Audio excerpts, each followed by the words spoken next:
Honourable Prime Minister, Honourable Leader of the Opposition, Honourable Ministers, Parliament Secretaries, Members of Parliament, Excellencies, ladies and gentlemen, it is indeed an honour for me to welcome you, distinguished guests and delegates from the EU member states and also from the friendly Arab countries for the EU-Arab high-level meeting on disability rights.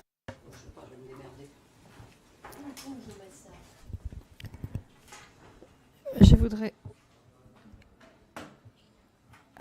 accueillir son adresse Rola Dashti, secrétaire général adjoint des Nations Unies et secrétaire exécutif de la Commission économique et Immaculada Plasencia Porrero, I hope I'm spelling it rightly, the senior expert on disability and inclusion unit, DG Employment, representing the European Commission, and also representatives of the League of the Arab States, Arab and representatives of civil society from Arab and also European countries. The members of parliament, wherever they are morally obliged to speak on behalf of disadvantaged persons. It is most fitting that this gathering is taking place inside the Chamber of the Deputies here in Malta, where elected representatives of the people regularly convene to discuss, exchange ideas and propose plans of actions intended to improve the living conditions of the people whom they represent. The ultimate objective of every representative in a parliamentary democracy is the contribution of every member of parliament to the common good of the people. Henceforth, the elected representatives of the people must be guided by the highest standards of ethical behavior, prepared to serve in the interests of the people and actively contribute towards social justice and social solidarity. I am convinced that we are inspired by these noble principles and determined to address issues placing categories of people within our societies in a disadvantaged position. We are therefore morally obliged to speak on behalf of the disadvantaged persons and persevere in ensuring that their causes are addressed till their legitimate demands are legally acknowledged and action and measures are duly taken by the respective governments to secure social justice and social order. Of course, we have to refer immediately to the United Nations Convention on the Rights of Persons and Disabilities. The Convention on the Rights of the Persons with Disabilities, which, as you know, was adopted on the 13th December 2006 during the 61st session of the United Nations General Assembly in New York, which was entered into force in less than 2 years after, that was in March 2008, where it outlines the intent of the international community of nations. It says, for example, that this convention is to promote, protect, and ensure the full and equal enjoyment of all human rights and fundamental freedoms by all persons with disabilities, and to promote respect for their inherent dignity. Though the United Nations Conventions, as you know, refrains from defining the term disability, however, it recognizes that disability results from the interaction between persons and with impairments and the attitudinal and environmental barriers that somehow hinders their full and effective participation in society on equal basis with others.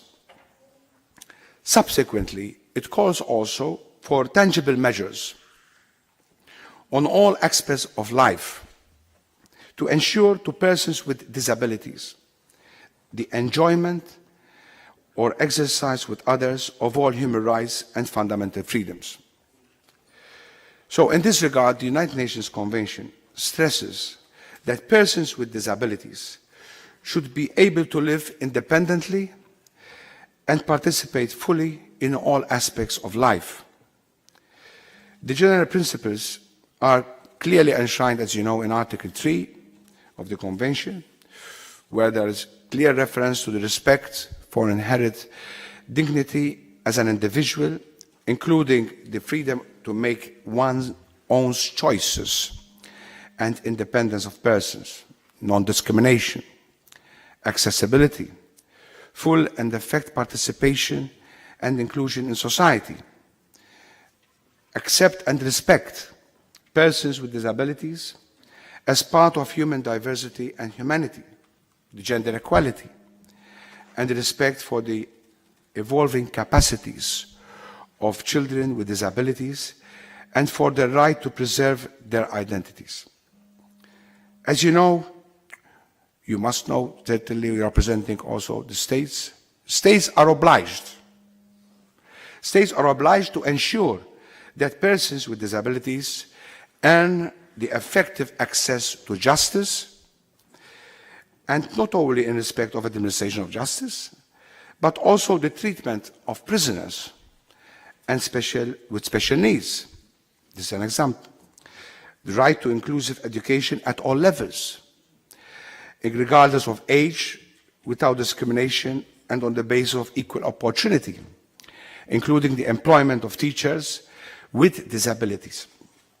The right to the employment, for example, the right to employment of the highest attainable standard of healthcare services, the right to respect for his or her physical and mental integrity on equal basis with others in all aspects of life, the right to adopt children, and the prohibition of compulsory sterilization of persons with disabilities, the right to participate in the community in all aspects of life, such as cultural life, education, political and public life, leisure and sports, the right to work, including the right to the opportunity to gain a living by working freely, chosen or accepted in the labour market, including self-employment and entrepreneurship, and a work environment that is open, inclusive and accessible.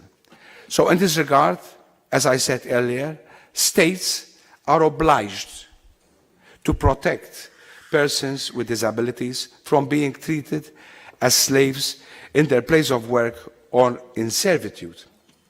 The right to adequate standard of living and social protection, notably poverty reduction programs, financial assistance and respite care, and equal access by persons with disabilities to retirement benefits and programs. And of course, I have to mention this, we are also at the moment in an electoral campaign in Malta, as you know, for the European Parliament and local elections, the right to vote by secret ballots in political and parliamentary democratic elections and public referenda. So this high-level meeting is an opportunity.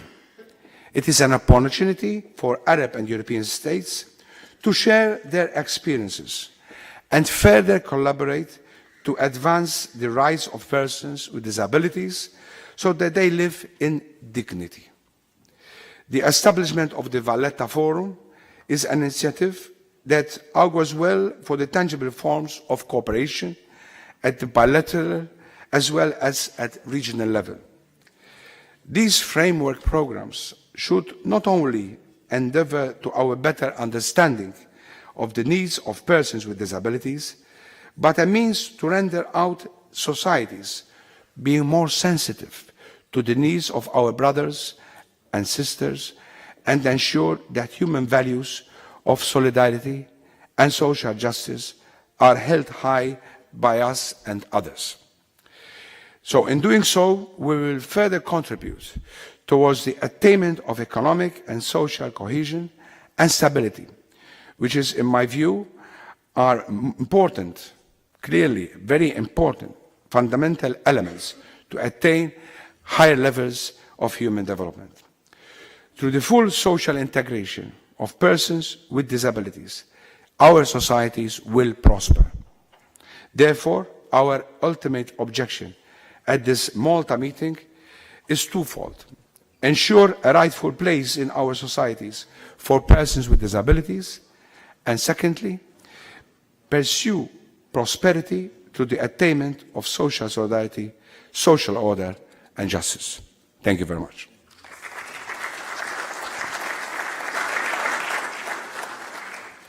Now I call the Honourable Anthony Ajus de Celis, who is the Parliamentary Secretary for Persons and Disability and Active Ageing in Malta. You've got the floor. Good morning, Mr. Speaker, Prime Minister, Ministers, Leader of the Opposition, Shadow Ministers, distinguished guests, ladies and gentlemen. After Malta's full independence, the Maltese people's wish was always to strive as a nation that advocates for peace and collaboration with others, especially in the Mediterranean region. This small island has brought different countries from the Arab world and Europe together, so that through dialogue and joint efforts, solutions are found away from conflict. Historically, there were several occasions where we took this stance, including the end of the Cold War, as well as the hosting and organising a number of inter-regional conferences, the outcomes of which had an impact on peacemaking, and thus have proven to be beneficiary for humanity. Today, we rose again to make history. For the first time, we are hosting this EU-Arab high-level meeting on disability rights. This sector is essential for our economy, sustainability, but more important because every person has the right to live with dignity and to have access to their human and social rights. Yesterday, we had the opportunity to discuss diverse issues that influence the life of persons with disability.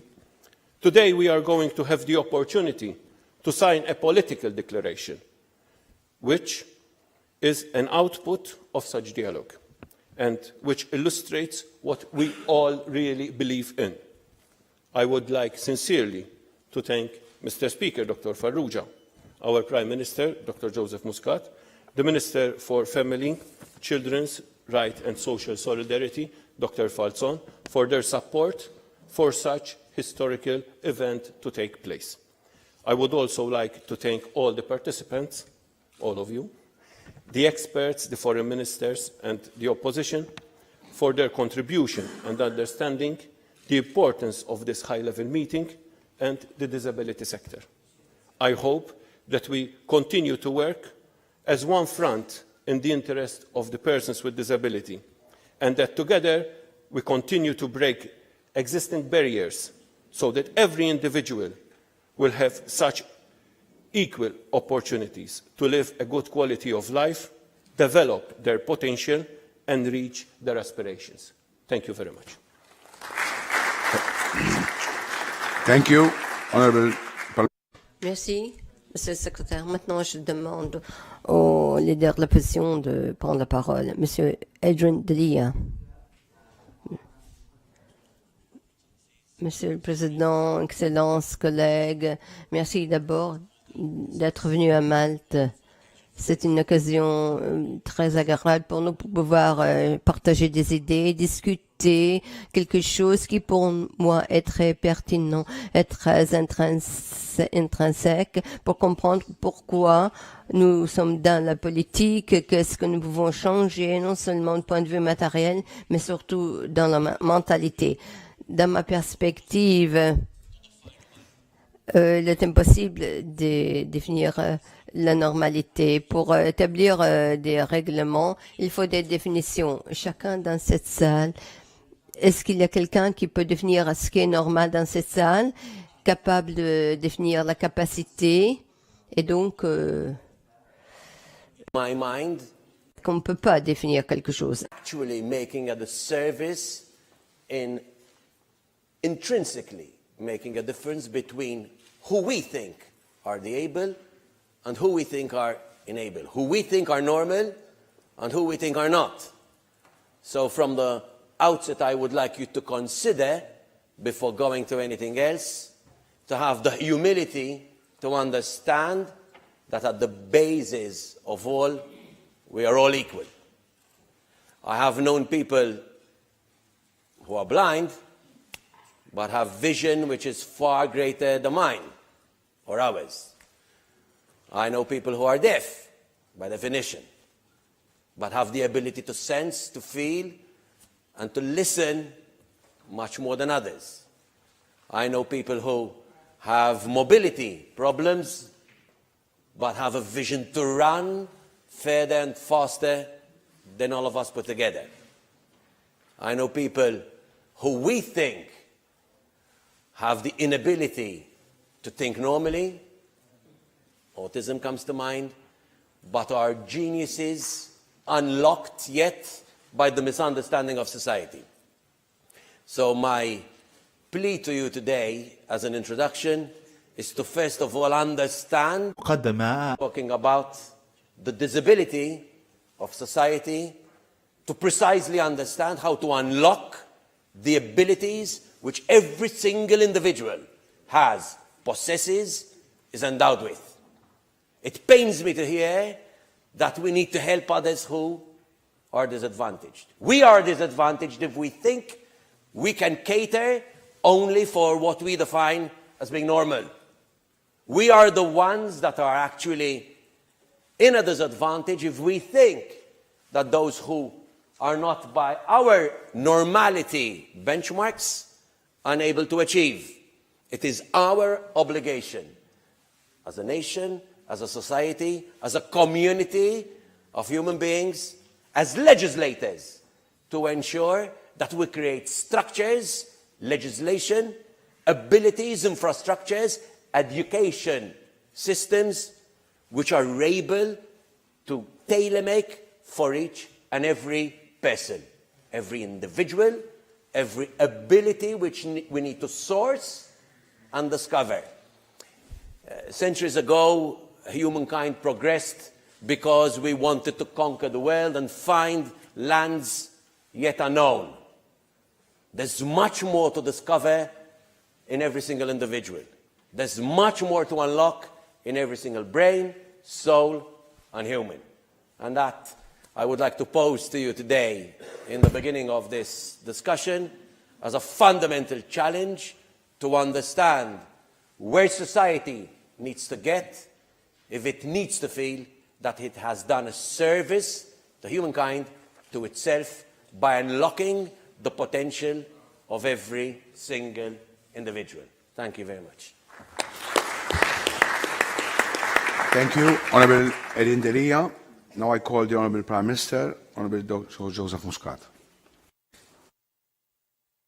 Thank you, Mr. Speaker, Leader of the Opposition, Ministers, Parliamentary Secretary, Ministers from across Europe and the Arab world, and Excellencies, ladies and gentlemen. It is indeed a pleasure for us to host you here in our country. We like to think of our small island as a meeting point at the center of the Mediterranean, a few hundred meters away from here, just before the end of the Second World War. FDR and Winston Churchill met and discussed what would be their position together at the Yalta conference before flying together to Yalta. 30 years ago, President Bush Sr. and President Gorbachev met here in our seas, barely 100 meters away from here, to really and truly bury the remnants of that Cold War then, that ironically had started in Yalta. Over time, our country has been used, and we have put ourselves at the service of the international community to help solve problems.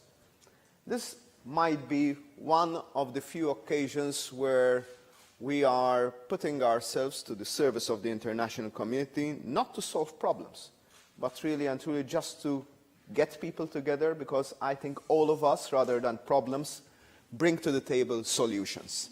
There are so many different solutions from so many different cultures that I had the occasion to speak to some of you just before the start of this session. And what really and truly amazed me is that almost each and every single delegate was telling me that the uniqueness of this conference is that this is the first time that we meet. And that's quite fantastic, that there are, in a world that is so networked, people don't get to meet that often. And I think that's really and truly the first takeaway from this conference. We have our own story to tell too. We're the smallest member state of the European Union. Next week we'll celebrate the 15th year of our membership, and we're proud of the legacy that different governments from all sides of this House have contributed to in order to foster social inclusion. This is, I think, one of the points that distinguishes us. We rarely in this House have a philosophical debate that puts us at odds against each other when it comes to the need for social justice. We might have our different ideas on how to come about on social justice, but this is a meeting point rather than a point of division for us. And we're proud that different administrations have contributed to reach the level we're in today. The previous administration did a wonderful job in bringing through mainstreaming in our education sector. That was a crucial reform that needed to be done.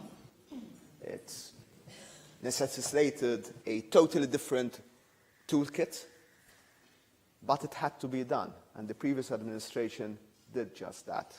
This administration has taken it to the top of the agenda that it's impossible, it's a non sequitur, that while kids learn together in the same classes at school, then they are basically segregated when it comes to their productive life. Really and truly, we had no possibility for persons with disabilities to enter the labor market. So we made it a point that a law that had been on paper since our independence, really and truly, was and is for the first time being put into practice, where companies are made to, yes, to employ persons with disabilities. And those companies that have problems in doing so are given advice on how to do so.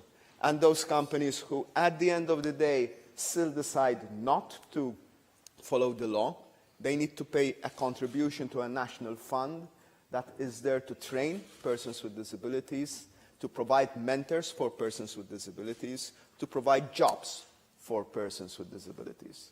This policy shift has basically led to the single biggest increase in occupation for persons with disabilities in our country, in our history. And I think that this goes a long way to show that it is not just about legislation.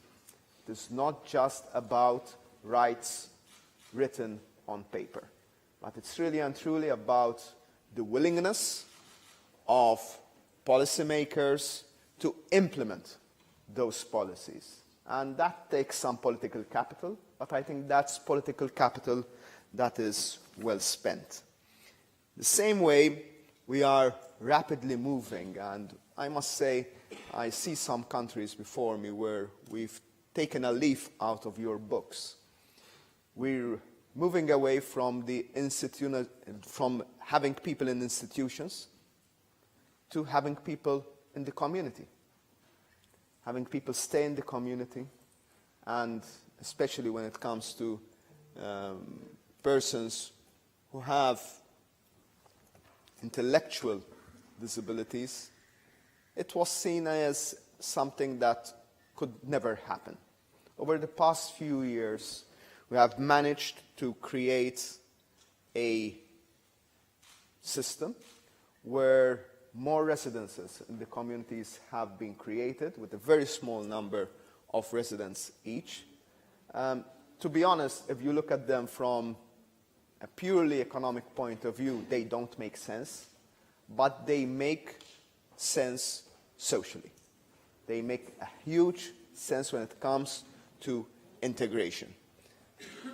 We're in a position to do that, and this is, I think, the crux of it all, because we see all this as a result of our economic prosperity.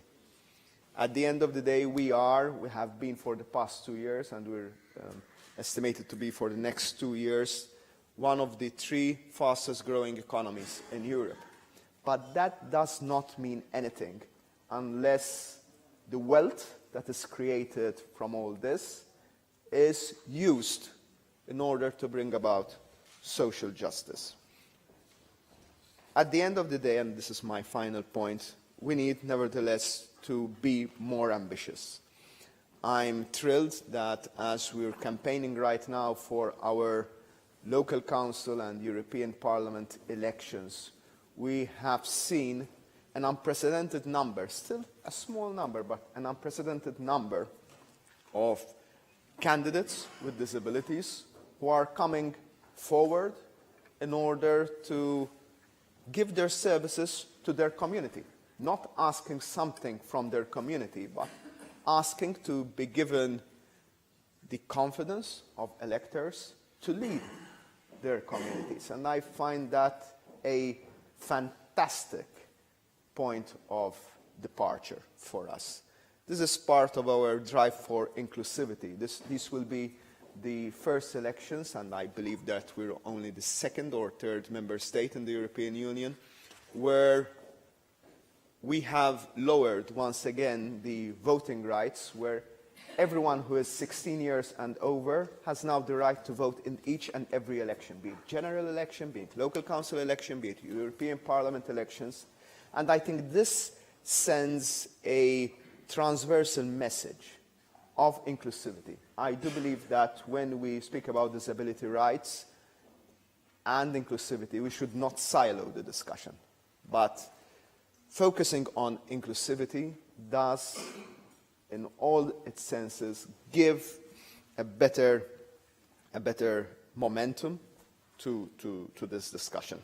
Finally, I think where we still are lagging behind and where we need to work even more is on gender balance and on the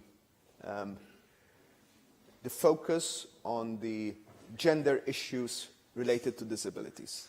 I think that is a discussion that, at least locally, is almost absent.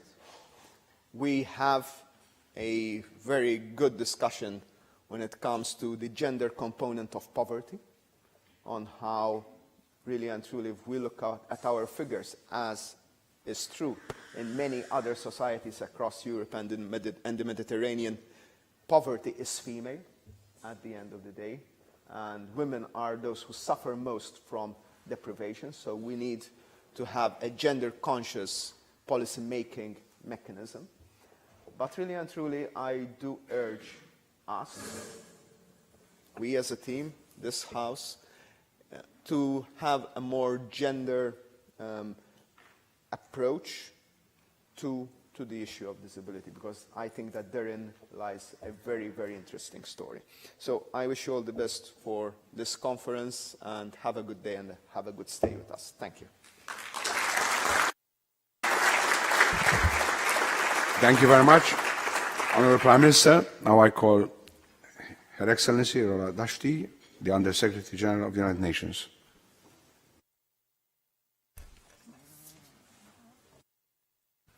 Okay.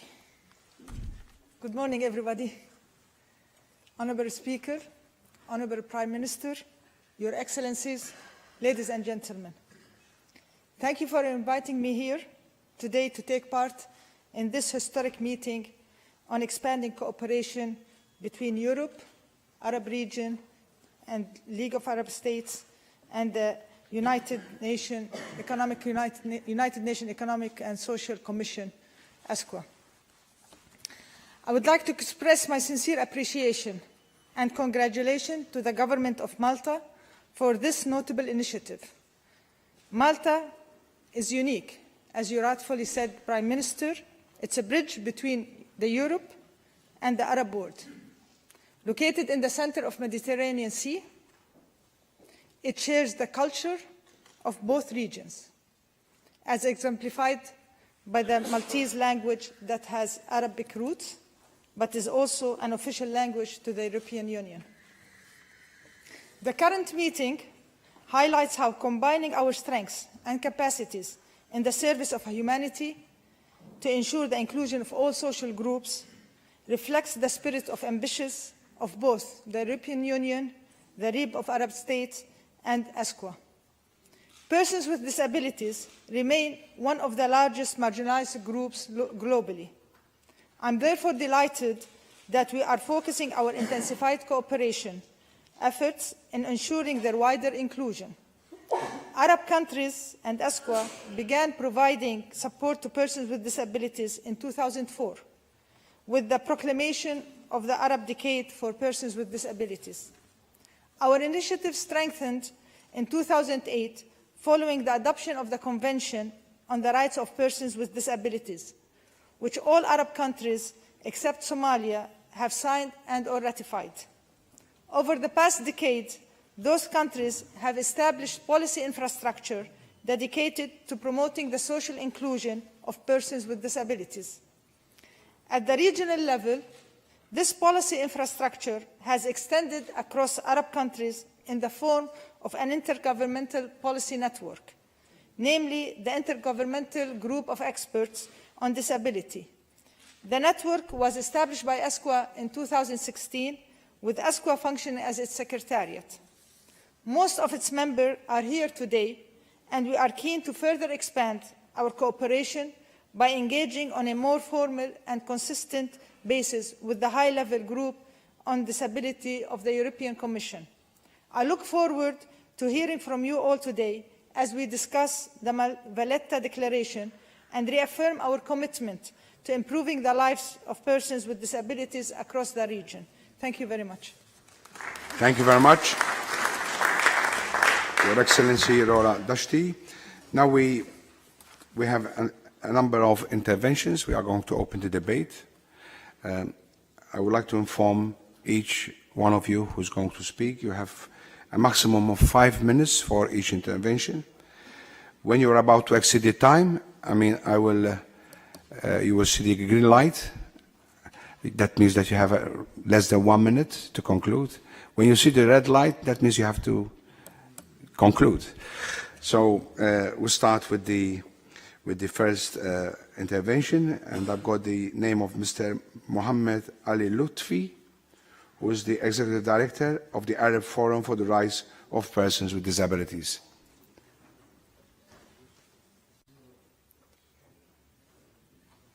You got the floor. Okay, it's working. All right, thank you very much. Mr. Parliament Speaker, Mr. Prime Minister, honorable ministers, parliamentarians, honorable guests, friends, and colleagues, it's my great pleasure to present here today on behalf of the Arab Disability Movement, namely the Arab Forum for the Rights of Persons with Disabilities. My organization represents 12 Arab countries. We all come from the grassroots level of organizations of persons with disabilities. For us, this is a historical moment to be here today and sign a declaration, or witnessing our officials of Arab and European countries signing this political declaration to enhance the opportunities of inclusion of persons with disabilities and the rights of persons with disabilities. And I would like to call on all of you to think very deeply on or about three main issues that you should, or we should all take into consideration to put this declaration into practice and to substantiate and materialize the outcomes of this meeting here in Malta. Number one, we have to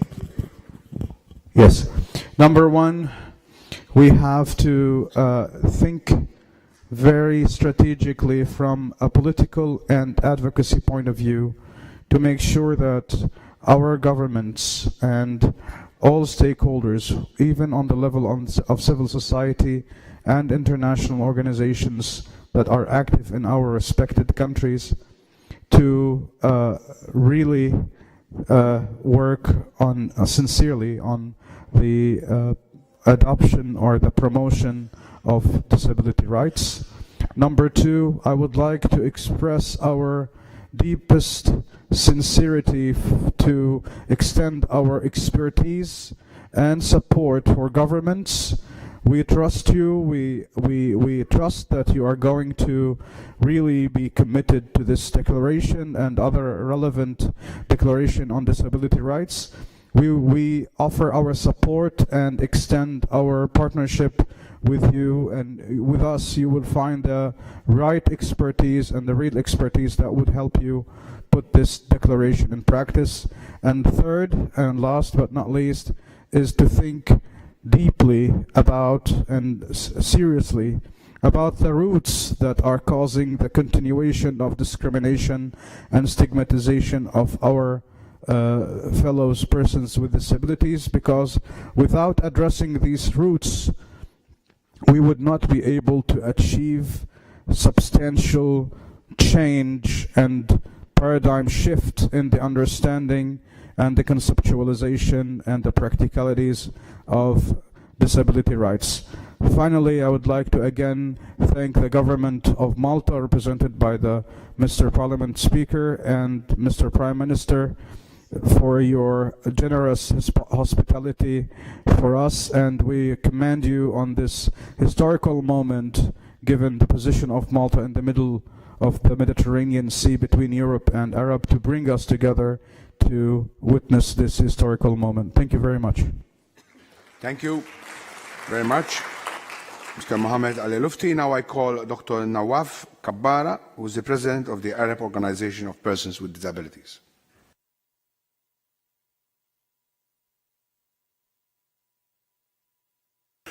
Okay, I move to the next speaker. So I call now the Honorable Maya Vucinic Knežević, Junior Minister for Social Policy of Croatia.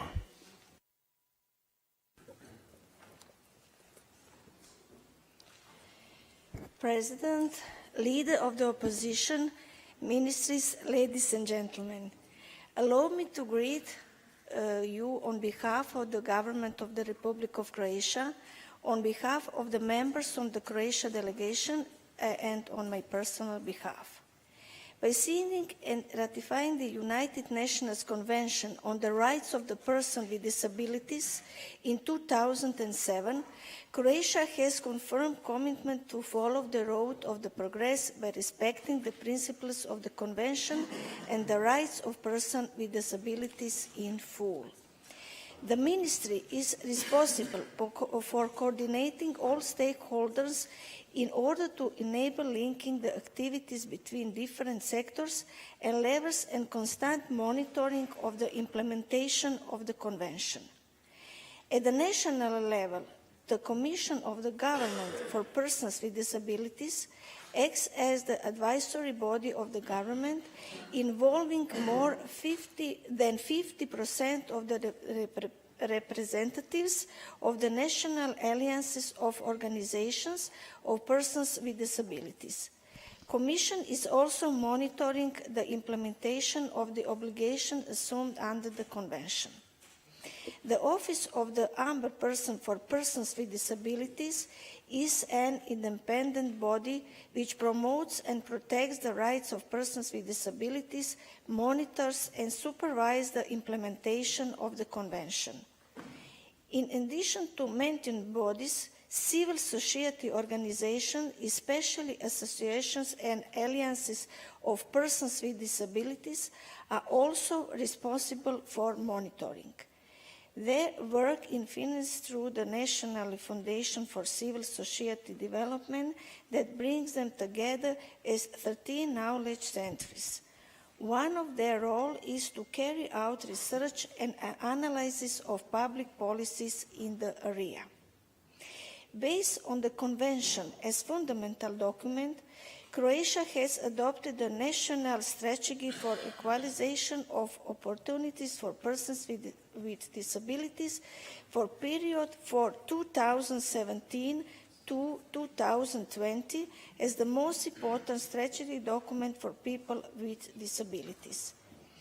With the aim of inclusion of people with disabilities in the community, the Ministry consistently conducts the process of transforming the homes in the social welfare system and deinstitutionalization, the use of accommodation services, as well as preventing institutionalization. At present, more than 1,000 beneficiaries are using the support housing service, living in around 300 resident communities in Croatia. Civil society organizations are also included as service providers and financed from the state budget.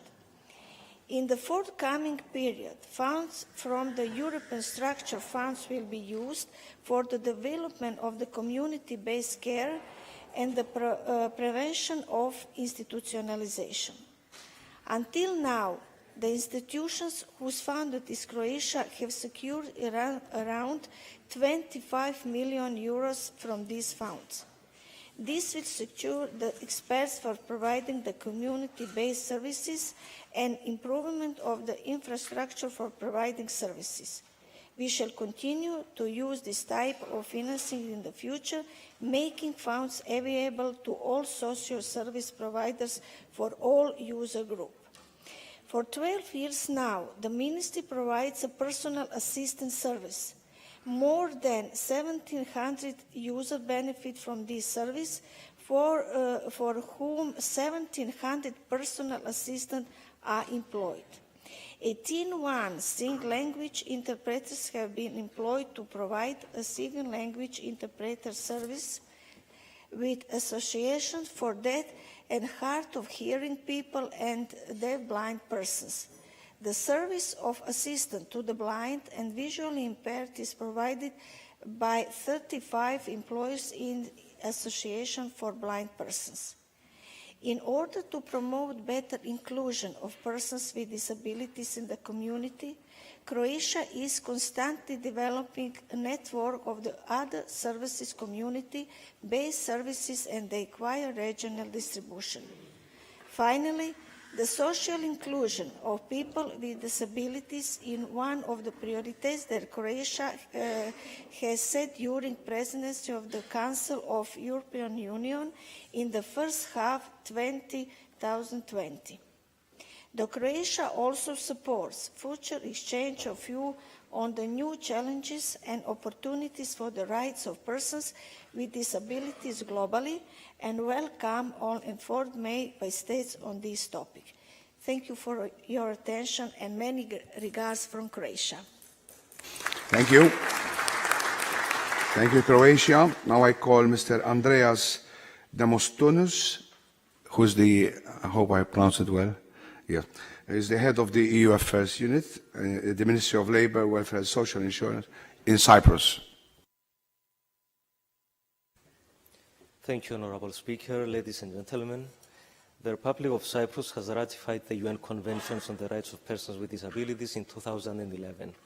By ratifying the Convention, the Republic of Cyprus fully agrees with its aim, its general values and principles, and its goals.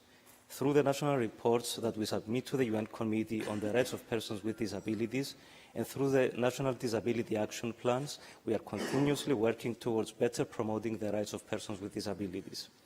The Ministry of Labour, Welfare and Social Insurance, in the framework of its coordinating role as for the implementation of the UN CRPD, has prepared, in cooperation with other ministries, departments and services, and in close consultation with organizations representing the people with disabilities, the first national disability strategy for the period of 2018-2028, and the second national action plan for 2018-2020.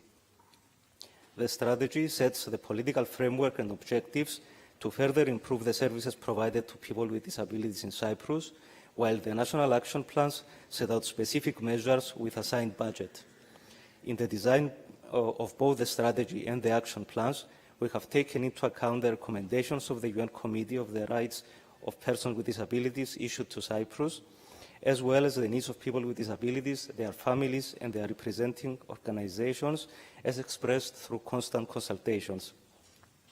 These 2 days have been very productive, especially in regards to the exchange of best practices, and very important in relation to the EU-Arab cooperation in the field of disability rights. I would like to take this opportunity to thank our hosts for this initiative and express our support for the Valletta Declaration. Thank you very much. Thank you very much. Now I call Her Excellency Nada Dras, the Ambassador of the Arab Republic of Egypt. You got the floor, Your Excellency. Thank you. Honorable Speaker, Dr. Angelo Farrugia, Honorable Ministers of Parliament, Her Excellency Rola Dashti, Under Secretary General of the United Nations, distinguished guests. It is an honor for me to be here today representing my country on a topic which is close to our hearts. Over the years, Egypt has proven that it gives great priority to the rights of the persons with disabilities, and this has been highly manifested in our constitution. In fact, according to the Egyptian constitution, and specifically in Article 81, the state guarantees the health, economic, social, cultural, sporting, and education rights of people with disabilities. The state also provides work opportunities to them and guarantees their rights to exercise their political rights and their integration with other citizens in order to achieve the principles of equality, justice, and equal opportunities. In April 2017, President El-Sisi announced that 2018 was going to be the year of persons with disability in Egypt. And on the 3rd of December 2017, while the world was celebrating the International Day of Disability, the Egyptian Parliament approved the bill of a new legislation that was described as a historic law, because it would grant unprecedented rights to empower persons with disabilities in the country. The new law is a commitment by the government to persons with disability, including non-discrimination due to disability or gender of the person with disabilities. It ensures equality in the enjoyment of all human rights and fundamental freedoms in all fields. The new law is described as a comprehensive and progressive, as it tackles almost all issues related to the persons with disabilities. It is a model not only for the Arab countries, but to any country who wants to grant equal rights to all citizens. In July 2018, the President announced the establishing of a technical center for services for disabled persons, the first of its kind in Africa.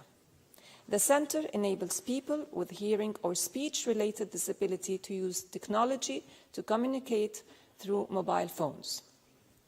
In fact, President Sisi is constantly working on further steps to be taken in order to make moreover advantage of the great powers of the Egyptian people with special needs.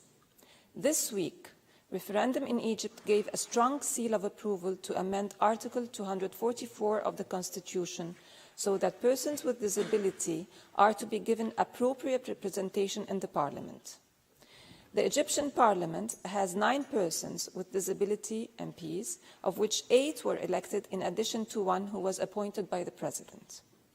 We look forward to further cooperation between the European Union and the Arab world in the field of rights of persons with disability to ensure that they live their life in dignity and in total fulfillment of the rights and their wishes. Thank you, Mr. President. Thank you very much. Your Excellency, now I call Immaculada Plasencia Porero, who is the Senior Expert, Disability and Inclusion Unit, DG, at the European Commission. You've got the floor. Thank you, Mr. President, Prime Minister, honorary members, Your Excellencies, and distinguished participants.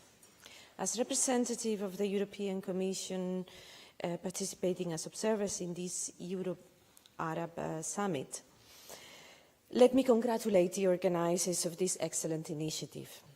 Let me also convey on behalf of the European Commissioner Thyssen, responsible for social affairs, employment and inclusion, the gratitude to Malta for hosting this event, which should allow for a strengthening of cooperation on disabilities issues and in particular for the implementation of the UN Convention on the Rights of Persons with Disabilities, both in the EU and in the Member States and in Arab states.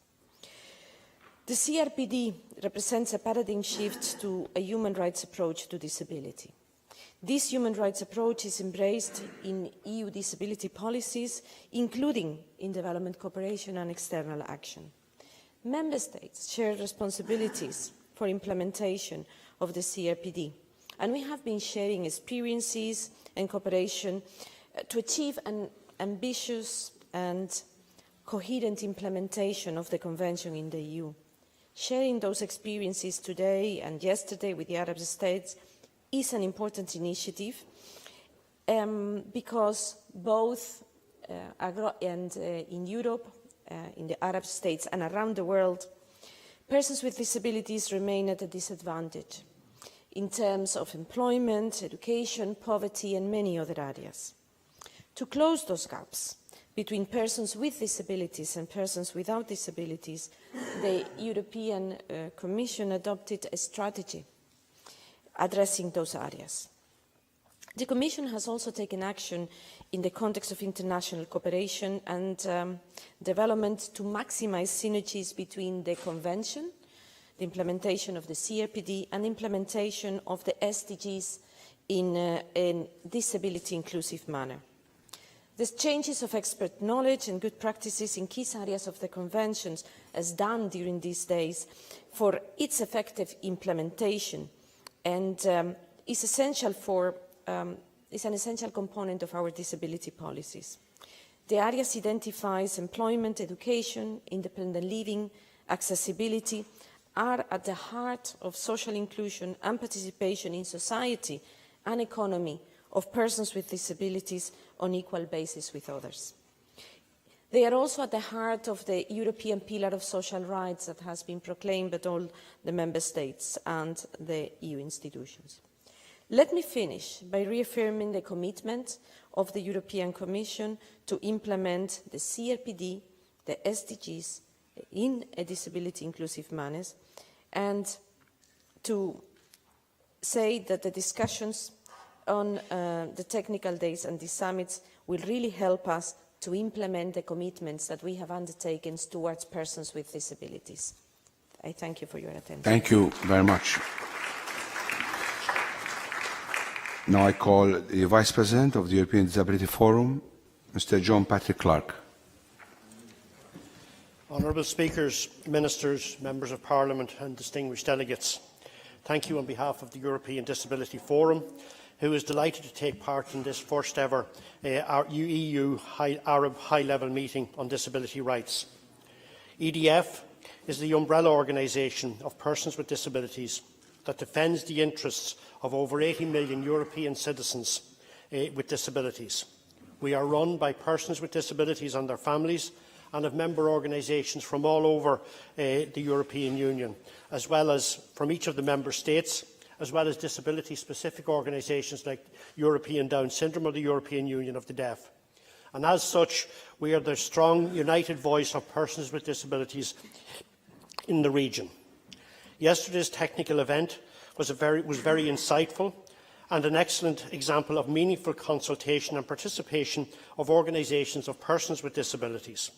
We would like to thank and congratulate once again the Maltese Government, the Government of Malta, and in particular Dr Alistair De Caetano from the Parliamentary Secretariat of Persons with Disability and Active Ageing for inviting EDF and other organisations to be part of this, and also for including EDF's members in this important event. We would also like to thank all the states that supported the event and the state representatives who participated, sharing views, good practices and the challenges in advancing the rights of persons with disabilities. The topics discussed at the workshops yesterday, accessibility, inclusive education, employment, independent and community living and cross-sectoral collaboration, are at the core of EDF's work. As such, we welcome all opportunities to collaborate with states, organisations with persons with disabilities and other stakeholders on the CRPD and the SDG implementation. We hope that this historic high-level meeting is only the beginning of a long collaboration between EU and Arab stakeholders. So the European Disability Forum welcomes the Valletta Declaration and the Valletta Forum about to be declared. This is an historic, important political commitment to initiate deeper cooperation on disability rights between the EU and the Arab region. We applaud the reference made in the declaration to the UN Convention on the Rights of Persons with Disabilities and the 2030 Agenda for Sustainable Development, as well as the pledge to include persons with disabilities and their representative organisations in this EU-Arab cooperation. As an umbrella organisation defending the rights of 80 million European citizens with disabilities, EDF warmly welcomes any opportunities to build long-term cooperation. Committed to advocating for disability-inclusive international cooperation, EDF adopted an important strategy for 2019 to 2022 called EDF in the World. Under this strategy, our priorities are to influence the EU's work on international cooperation and humanitarian action, to strengthen regional-level advocacy among regional DPOs, and to promote the engagement of DPOs in international cooperation. As this EU-Arab collaboration is about to start, we encourage all parties to align efforts to ensure a strong disability-inclusive cooperation involving representative regional and national organisations of persons with disabilities at all stages of the discussion and the implementation and monitoring of this. Welcoming this declaration, I thank you for your attention. Thank you. Thank you very much. Now I call Mr. Alexis Reichenbach, Head from the Office of the European and International Affairs, Director General for Social Cohesion, Ministry of Solidarity and Health in France. Merci, Monsieur le Speaker. Je parlerai en français. Je voulais commencer par vous faire part des regrets de Madame Sophie Cluzel, secrétaire d'État auprès du Premier ministre chargé des personnes handicapées, qui n'a pas pu participer à cette réunion aujourd'hui, retenue par des engagements antérieurs et qui m'a chargé de la représenter. La France se réjouit de cette initiative. Les autorités and for having been invited by the Maltese authorities, and it's going to be the first time that people with disabilities are going to be the main topic for practical cooperation and interest in the middle of the Mediterranean. The declaration, the Valletta Declaration, which France is going to sign as well, will also feed into the process for the Union of the Mediterranean and increase the inclusive dimension. Messieurs, dans cette perspective de vous rendre compte d'une récente conférence organisée à Paris le 14 mars dernier avec le renfort de la Commission européenne et le soutien de la présidence roumaine du Conseil de l'Union européenne, les ministres chargés du handicap des 27 pays de l'Union européenne se sont réunis, des 28 pays de l'Union européenne se sont réunis à Paris pour discuter des perspectives de la stratégie sur le handicap de l'Union européenne. À l'approche des élections européennes, en effet, cette conférence a permis d'illustrer les contributions concrètes de l'Union à l'amélioration de la vie de citoyens. And we're coming to the end of the 2010-2020 decade, and now we have to give a definition of the further work on disability. And the first the first issue was to associate the ministers nationally and on the European level. We are supposed to answer the need of aging and digitalization, as well as vulnerability of people. The Prime Minister earlier stressed that issue as well, and focusing on the gender equality.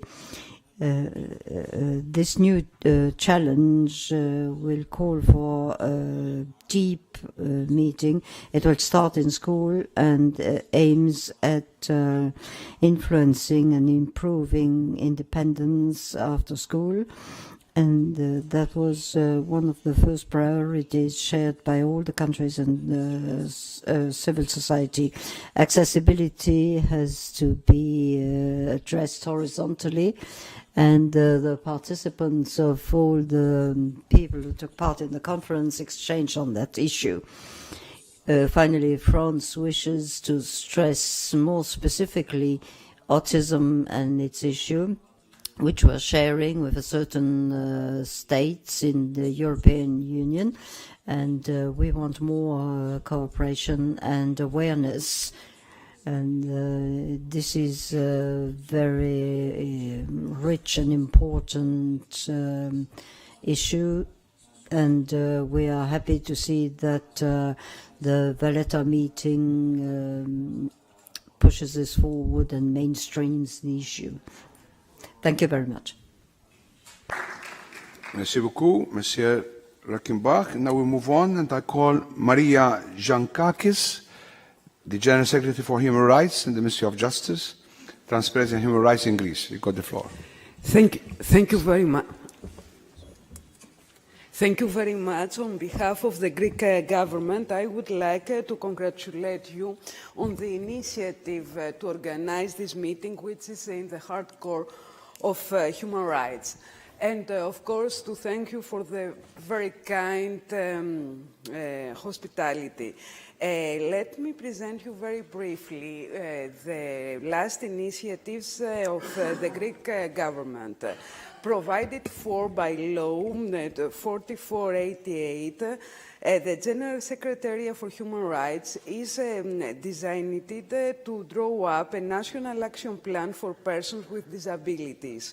We are in the final phase of drawing up the project with the following main priorities: equal opportunities, supporting the autonomy of persons with disabilities, not only physical autonomy, but also ability to make life decisions, dynamic interference in accessibility, means of transport, architecture, housing, technology and communication, eliminate any discrimination, women with disabilities, etc., increase funds to improve quality of life, improve service quality, organization of centers and services, and finally, professional skills. Provided for by Law 4488, the General Secretariat for Human Rights is defined as a central focal point for the implementation of the Convention, while Article 71 defines focal points in all ministries, regions and municipalities. All focal points are in full operation, and actions are also planned to inform the public about how the focal point works. The Ministry of Tourism implements the program creation of integrated tourism accessible maritime destinations for the international promotion of Greece as the world's top destination for accessible tourism. Greek and foreign Paralympians participate in the event. The aim is to promote beaches with facilities for disabled people and other categories of people with mobility problems, as well as places of high tourist interest and historical importance where disabled accessibility infrastructure will be ensured. Approval by the Ministry of Administrative Reconstruction of the law, incorporation into Greek legislation of the directive on the accessibility of websites.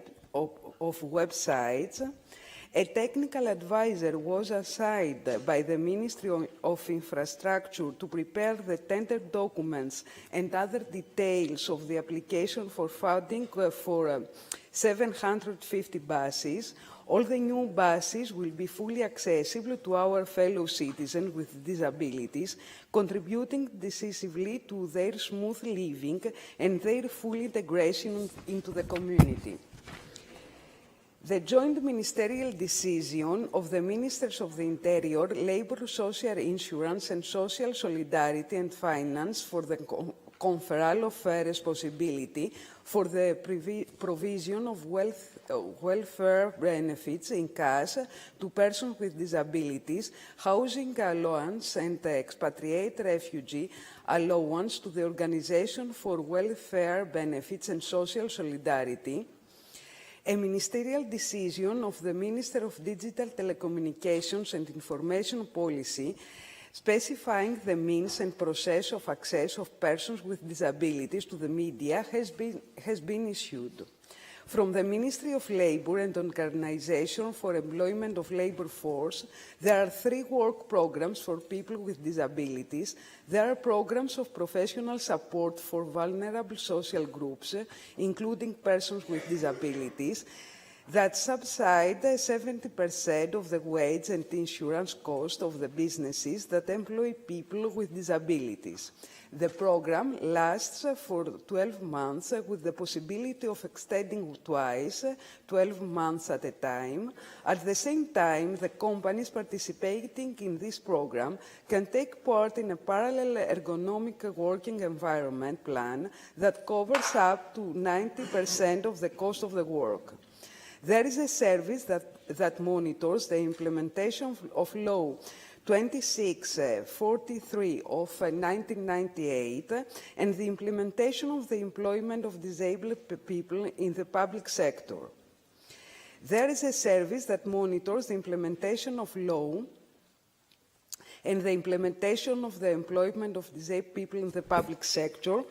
Let me also mention the issue of disability statistics in each member state, which is very crucial.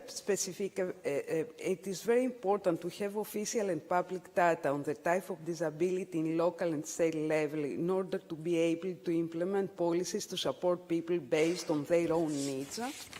And finally, I don't have time, but I would like to mention the path that we have made at the education, the employment and the health care, and the free health care to all our disabled fellow citizens who don't have any social security due to unemployment. This measure applies to every citizen in Greece. It is an efficient way to provide social protection to the ones in need. Thank you very much. Thank you very much. I call now Mr. Pal Zekeres, from Ministerial Commissioner from the Ministry for Human Capacities, Hungary. You got the floor. Excellencies from our local government, Excellencies, ladies and gentlemen, friends, colleagues, first of all, I would like to thank in the name of the Hungarian government for the government of Malta for the ID and organizing this event. I heard many speeches, and all of us, we speak about, we have a law frame, we have strategies, we have supports, and we have results. I come here to learn from you, and I come to motivate you as a disabled person, for the able-bodied person or for the other disabled colleagues, to do it better and to do more, because there are no two communities. In Hungary, there are people in Hungary, in the Carpathian Valley, and we are not selected them as able-bodied or disabled or as woman or man or young or old. So we are humans. And just briefly about my example, I'm 55-year-old, and in 1991, 22 of April, until 22 of April, I was an able-bodied person. I was a top athlete, and I had a car accident, and I'm sitting in a wheelchair. In that time, in Hungary, there was no accessibility, and I finished my first university with help. The people carried me to the top floor. There was no elevator. Currently, we have a lot of changing, but in the PC way, I can tell you very nice statistics. For example, we had, 20 years ago, we had zero inclusive education. Now we have 72% of the school are inclusive or integrated. Or around the time, my accident time, the employment was for disabled people around 6%. Now we are over 40%. So it's the same like all the countries. We have results. We try to do our best. We do and do more and more. We have good results, but still a lot to do. And just I recommend you to learn from each other, and also I'm ready to learn from you. And if you want to see how we work, I'm really open to give all our databases and all our support, all of you. Thank you very much. Thank you very much. Now I call Dr. Abir Al-Shalabi, General Director, Care of Persons with Special Needs in the Ministry of Labour and Social Affairs in Iraq. You got the floor. السادة الوزراء، السيدات والسادة ممثلي. Dear Excellencies, delegates and representatives of governments, hello, and I am very pleased to take part in this high-level meeting in order to contribute and federate our efforts in all that can assist and help people with disabilities. Iraq, which comprises more than 4 million people with disabilities, a category of people who has always been excluded because of the war and atrocities my country has been through. And in 2011, Iraq joined in the International Convention, and we have an authority protecting and respecting the rights of people with disabilities and offering comprehensive education to all those who deserve it and who need it, and also to provide fair and equal opportunities for those, for everyone. And finally, we reiterate the commitment of our government to all international conventions and treaties, and we look forward to more cooperation with international organizations and governments to assist people with disabilities, and we look forward that the Valletta Declaration will help and assist people with disabilities. Thank you, Mr. President. Shukra. Magrat, Minister of State of Disability Issues in Ireland. Good morning, Speaker of the House of Representatives. Just put the button on. Okay, you're there. Good morning, Honourable Speaker of the House of Representatives of Malta, parliamentary colleagues and disability organisations from the Arab world and also from the European Union. Can I warmly welcome this EU and Arab high-level meeting on disability rights. And I want to particularly commend Malta for showing the leadership on this particular issue and bringing us all together. I also want to commend your Prime Minister, Joseph Muscat, because that sends out a strong message to the other leaders in the Arab world and in the European Union that Prime Ministers have to be involved in the disability issue, and they have to help us to drive this issue. And in Ireland, I'm very fortunate that we have a Taoiseach Leo Varadkar, our Prime Minister, that backs and supports me in our Cabinet in anything to do with disability. So I think your Prime Minister here today sends out a very strong message to the European Union and to the Arab world that we are strongly supporting people with a disability. The other point I want to make, I want to say in Ireland we strongly support the Valletta Forum. We strongly support European Union and Arab cooperation. In Ireland we're going through a lot of reforms in our disability sector. When I took over the job as Minister 3 years ago, I set myself three clear objectives. First of all was to reform the disability services. Secondly, to invest in the disability services. And thirdly, and most importantly, in line with the UN Convention for the Rights of Persons with Disabilities, is to put the person with the disability at the centre of the services. Not the department, not the minister, not other organisations. The person with the disability is the person we're talking about, and they should always be at the centre of the disability services. So in Ireland in 2019, we're investing 1.9 billion of our social care plan, and that's an increase of 7.5% on last year. Again, it's linked into the point where we're talking about international human rights treaties and agreements. But we need to back up these with resources. So it's not just about having treaties, it's about implementing those rights on the ground. When the Convention came into force on the 19th of April in 2018, fulfilling a deeply held personal commitment of mine as Minister for Disability Issues, it requires us all to change our approach to services for people with disabilities. Ratifying the Convention offers us the opportunity to reassess our own attitudes to people with disabilities and to place a renewed focus on their place in society, to rebalance the right of people with disabilities to make decisions for themselves rather than have decisions made for them. And I think that is a crucial point. In Ireland, we have the National Disability Inclusion Strategy, which drives these reforms. We have 114 commitments, and every month I chair the National Disability Inclusion Strategy and ask every department what have they done over the last couple of months for people with disabilities.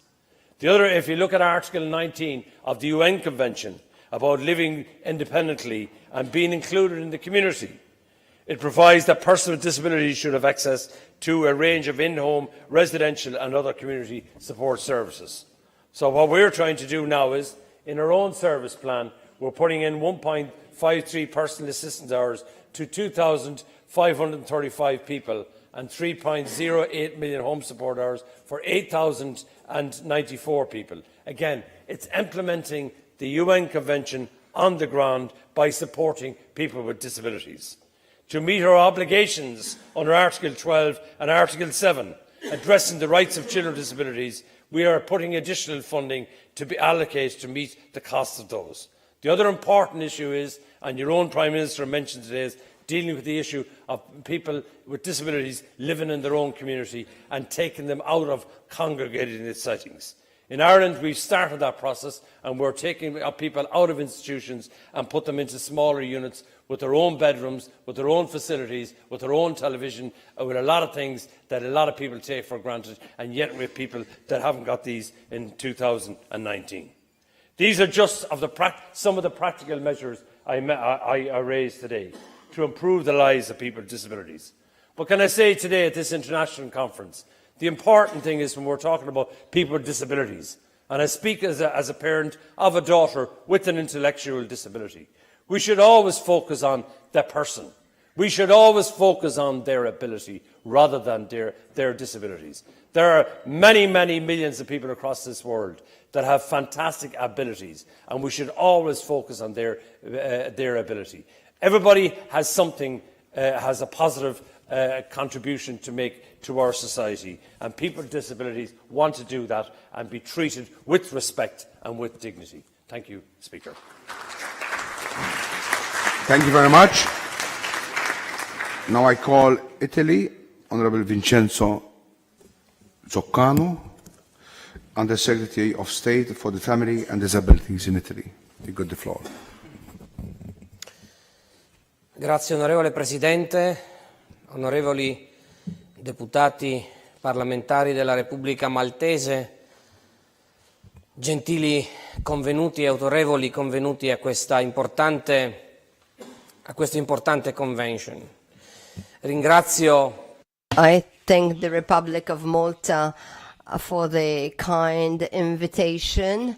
Italy is committed actively, in fact, to implement and apply the Convention on persons with disabilities in Italy, and also naturally committed to spread it also in an international context. And today I think that it is very important that the rights of disabled persons may be exerted equally, on an equal footing in the whole world. And today I think that the strategic position of the Republic of Malta with regards to this international center between Malta and the Arab countries could be really. Today we have a huge occasion and a very important occasion, that of applying the principles of solidarity, the principles which in reality put us at the forefront for the whole world, the real forefront as regards the rights of persons with disability. We have, I think, to go from the concept of sickness of disability. Disability is not a sickness, it is a condition, and it is well defined in the Convention on the Rights of Disabled Persons, and we have to go from politics, a policy of social protection vis-à-vis persons with disability, to an adequate promotion of disabled persons. And we cannot just work for disabled persons, handicapped persons, but we have to work with such persons, with their organizations, and I say with the government exponents, and especially the person that is handicapped, to create policies of concrete investments, of choices, even economic choices on the disabled persons that should not just be a cost, but a benefit, profiting all the civil society and all the community. And when we manage to overcome the concept of disability as something negative, as something that is invalid and sick, we should go rather to concentrate on the residual capacity, on all the things that every disabled person can and wants and should do to develop civil society and the political sphere and economic and work, social atmosphere, in all atmospheres, all aspects of life. Disability is not just health, it's not just work, it's not just training or instruction, but it is all this together and much more. And that is why we in Italy, we have set up this delegation vis-à-vis the Council of Ministers,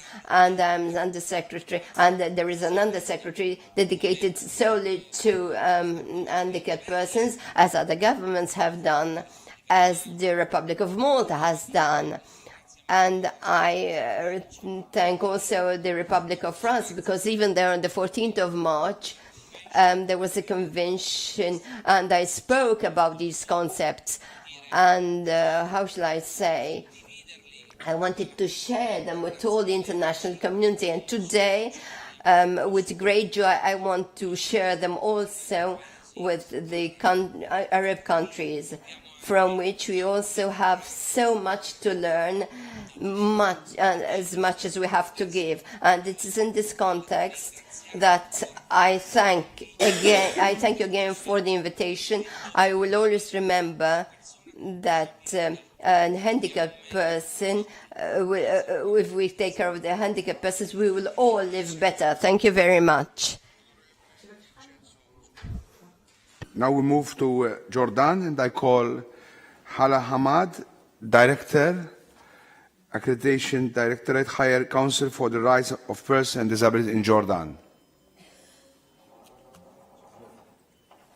No. I move forward, so I now call Dr. Shafika Al-Wadi, General Director of the Public Authority and Disability Affairs in Kuwait. You've got the floor. Honorable speakers, ladies and gentlemen, the government of Kuwait ensures its commitment to the CRPD and to the Valletta Declaration once signed. It's worth mentioning that Kuwait has its own law, which is the Law of 8 of the year 2010. This law is in line with the CRPD articles. According to this law, a separate entity was established called PADA, the Public Authority for the Persons with Disability Affairs. PADA's role is to set policies and ensure that the Law of 8/2010 and the CRPD articles are implemented by the concerned entities in Kuwait, being governmental entities, private entities, or NGOs. PADA has worked over the last few years on many issues, including employment, early detection, disability classification, accessibility, inclusive education, as well as political rights, equality, and detecting violence against people with disability and implementing the laws in this regard. Of special importance, PADA believes that to move forward at this point in Kuwait, we need to put emphasis on two issues, which is one is accessibility and the other one is inclusive education, which will lead to fundamental changes in the lives of people with disability and the society as a whole in dealing with persons with disabilities. I would like to put special emphasis here on inclusion in sports. We believe that sports play a big role in removing the barriers, especially in children. Finally, I'd like to thank you all for these efforts that brings us together for more interaction and exchange of knowledge, and my special thanks to the Maltese government for their generosity and for their excellent organization. Thank you. Thank you very much. Now I call His Excellency Tariq Al-Nabulsi, Director, Development and Social Policies Department of the League of Arab States. You've got the floor, sir. Excellency, good morning. If you allow me, I will speak in Arabic.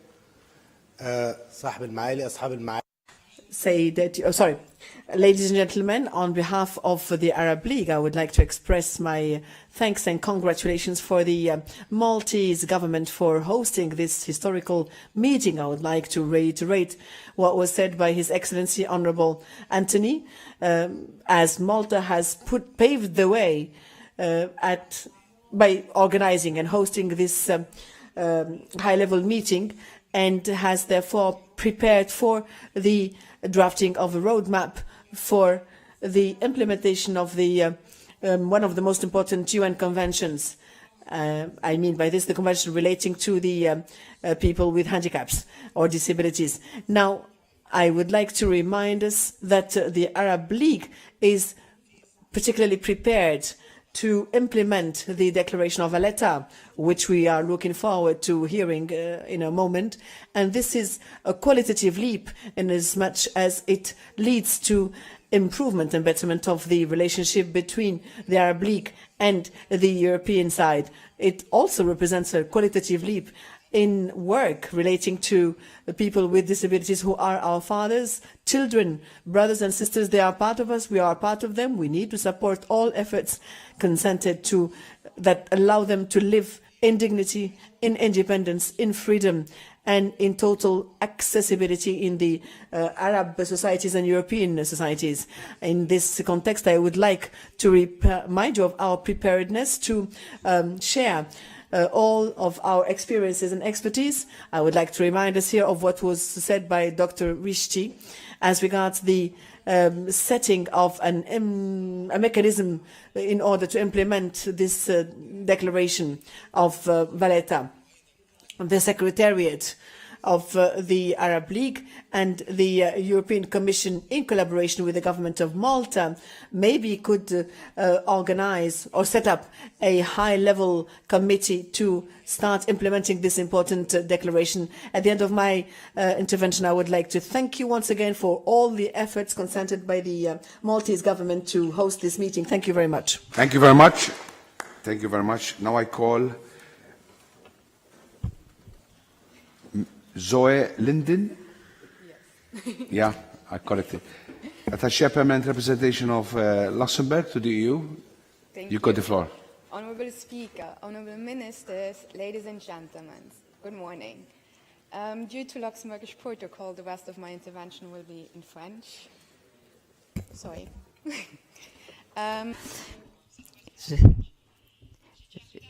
First of all, I would like to congratulate the organizers of this important meeting for their warm welcome in the organization. Thank you very much for taking the initiative to organize such an event aiming at improving the situation of people with disability. It is a real priority for the government of Luxembourg to establish a link with the technical workshop that took place yesterday. I would like to focus my intervention on the steps taken by the government of Luxembourg to help the people with disability towards more independence. Over the last 2 years, the government developed a great deal in the support services to offer accommodation within the community. Such support services aim at ensuring a punctual monitoring upon request by the people with disability who ask for it when they live in residential homes, or they have a possibility to live in temporary accommodation, which is in between from their own residences, and they can have special accommodation adapted to their special needs, with the aim of preparing as well as possible to an independent life in their own accommodation. But we have to take into consideration that in spite of all those alternatives offered currently, many people still have to live in institutions, because currently we have no other solution for accommodation adapted to their needs and wishes.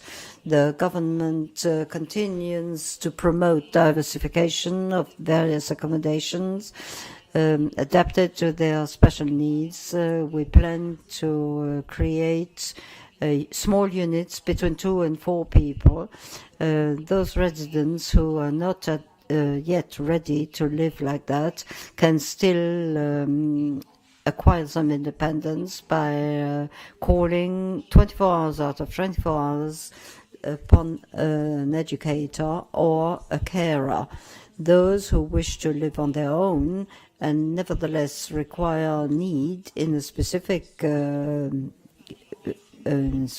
needs, they will have specific accommodations adapted to their needs. Sorry.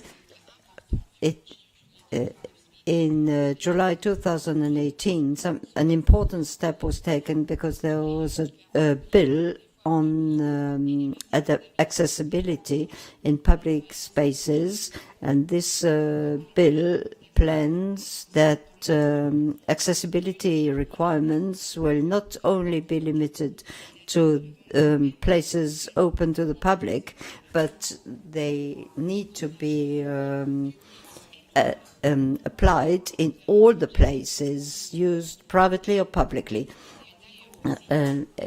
It is also, the aim is also to require the current public places to be changed.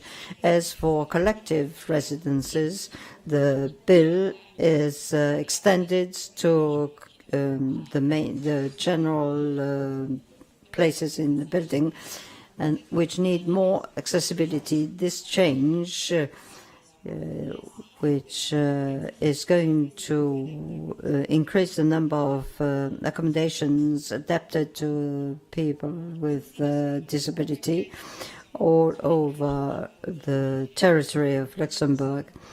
I just wanted to concentrate my intervention on a few steps, but the government of Luxembourg wants the people with disability to be able to live in the places and accommodations those people want to live.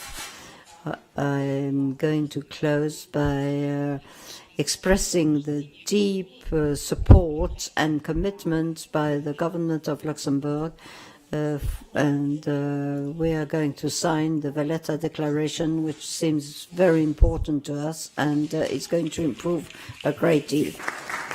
Thank you very much. Now I move to Mauritania. I call Mr. Mohammed Ul Abdarrahman Man, General Secretary of the Ministry of Social Affairs, Children and Family in Mauritania. You got the floor. شكرا. سأتكلم باللغة العربية. Please first allow me to thank you and thank the government of Malta for this invitation. And I would like to express to you the apologies of Her Excellency, the Minister of Social Affairs, the Children and the Family, for not making it. And I would like to share with you the Mauritanian experience with respect to the implementation of the UNRCD that was ratified by our country in 2010. As was mentioned by His Excellency Prime Minister of Malta, there is a genuine political will to promote this social category and to implement their rights. As Mr. Mohammed Ibn Abdelaziz insisted on promoting this category from into the light, as we say, and by shedding light on their needs. Now, as you can see, at different levels, especially at the level of special education, we have created a special center for the deaf and dumb among children and also for autistic children. Now, as regards the employment rights, there is a first effort, or I mean, a very important effort promoted by the head of the government with a special secretariat for the first 100 people with disability. As regards technical assistance to implement and to promote independence and autonomy, you can see that bonuses provided for associations working on disabilities, it has been multiplied 10 times, and today you will find that there are no less than 40 associations working on disabilities that have the support of the government.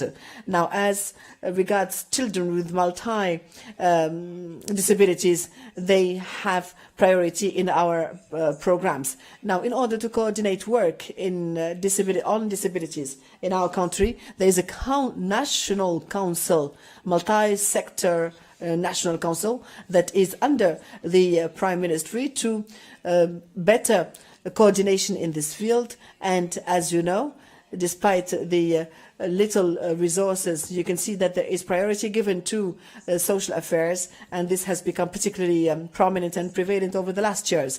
Now, there are also efforts for awareness raising in order to promote positive views and perspective of people with disabilities. As was mentioned by our colleague from Kuwait, the participation of people with disabilities in sports, especially as they have collected a number of medals over the last years, has been particularly important in as much as it promotes the positive image of people with disabilities.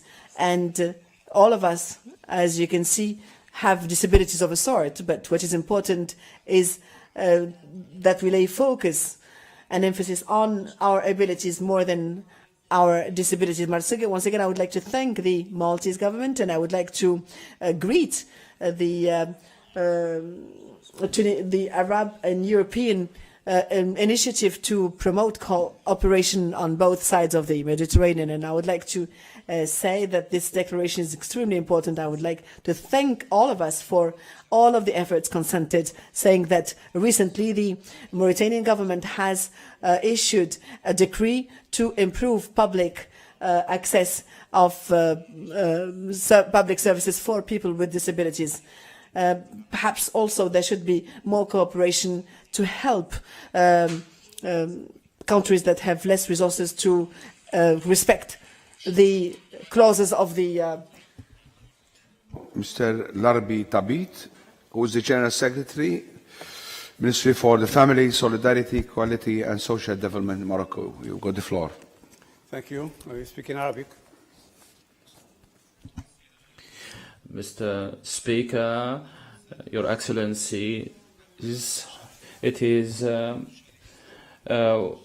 we are very honored to take part in this high-level meeting on the persons with disabilities, and on this occasion I would like to extend my thanks to the government of Malta, the Parliament of Malta, for this very good opportunity for hospitality. I also would like to take this opportunity to extend my thanks to the partners, the EU, the ESCWA, for bringing about this ground for dialogue, and it will be also a ground for cooperation in the future. Ladies and gentlemen, the protection of persons with disabilities is of paramount importance in the development policies of Morocco, and in this framework the preamble of the 2011 Constitution has stipulated the need to protect all of these rights, and the Article 34 stipulates also some further rights for those persons with disabilities in their programs, in their inclusion in the social and civil life. The Morocco has ratified the convention, the optional protocol, the UN convention, and in order to boost and reinforce the laws and the system in Morocco in favor of those persons, there was a basic law that was enacted in line to translate the provisions of the convention. Ladies and gentlemen, to develop and put in place programs, policies based on statistics, we conducted a survey in 2014. The recommendations and conclusions have become the basis for all further programs, and it led to some results. Is that 6% means a quarter of the families they have one person with disabilities, but because it is a cross-cutting issue, there is an integrated and inclusive public policy in favor of persons with disabilities. It included sectors such as education, health, care, and this public policy is being drafted with the engagement of all stakeholders. The government has translated this policy into an action plan for 5 years, and 25 governmental bodies have contributed to the drafting of that action plan, in addition to civil society organizations, and so many themes and workshops. And 140 specific action has been identified, and these indicators and statistics will help us to follow and further the SDGs. With regard to good governance, now we also set up a governmental committee based on a royal decree, and the head of the government or the prime minister was the one who is chairing the government in order to follow up the rights and monitor the violations against persons with disabilities. We are also developing so many programs, and they are going to have a paradigm shift in the rights of persons with disabilities, and we are trying to ensure the participation of persons with disabilities in the public life as per the UN Convention, and also we are drafting, enacting some further laws. We are trying to reinforce the inclusion in the job market, and the first program was also set up for the autistic persons. In social solidarity, there was a fund created to support and promote the rights of those persons with disabilities.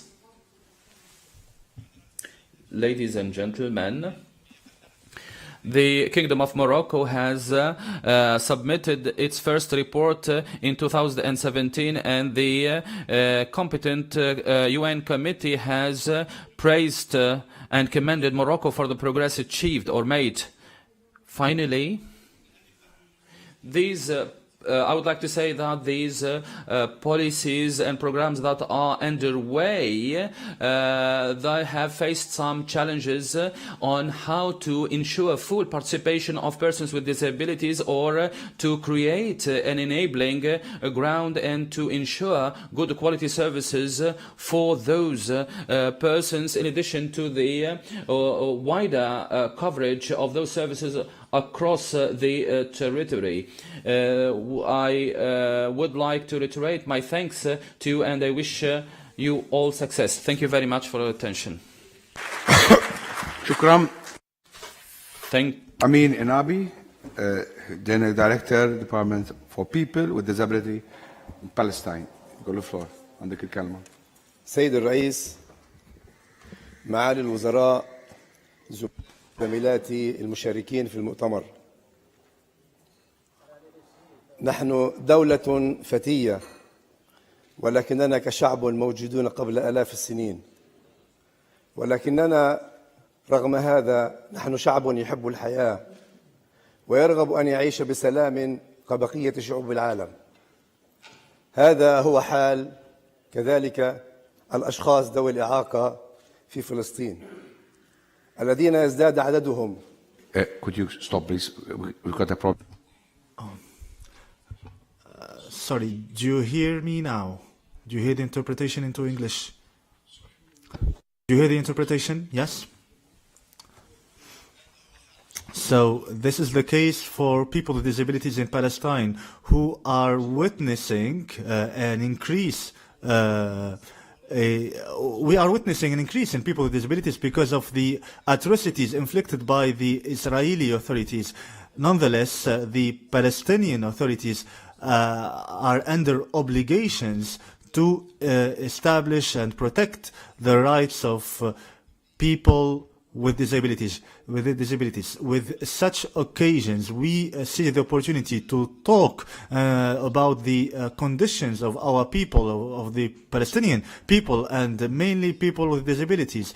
In Palestine, we are working with people with disabilities in accordance with the international conventions which were recently signed, and we endeavor to meet all the requirements and needs of people with disabilities.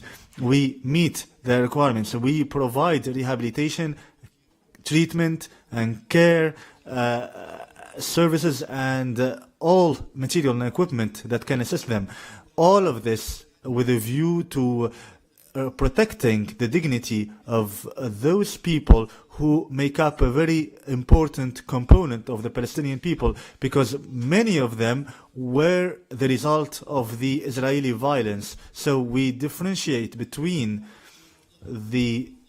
those who were militant and who, out of their militancy, became disabled, and we have the obligation to protect and to assist those people. In Palestine, we work based on a legal assumption to protect the people with disabilities and to enshrine their rights, and all competent ministries and authorities should undertake their obligations in this regard.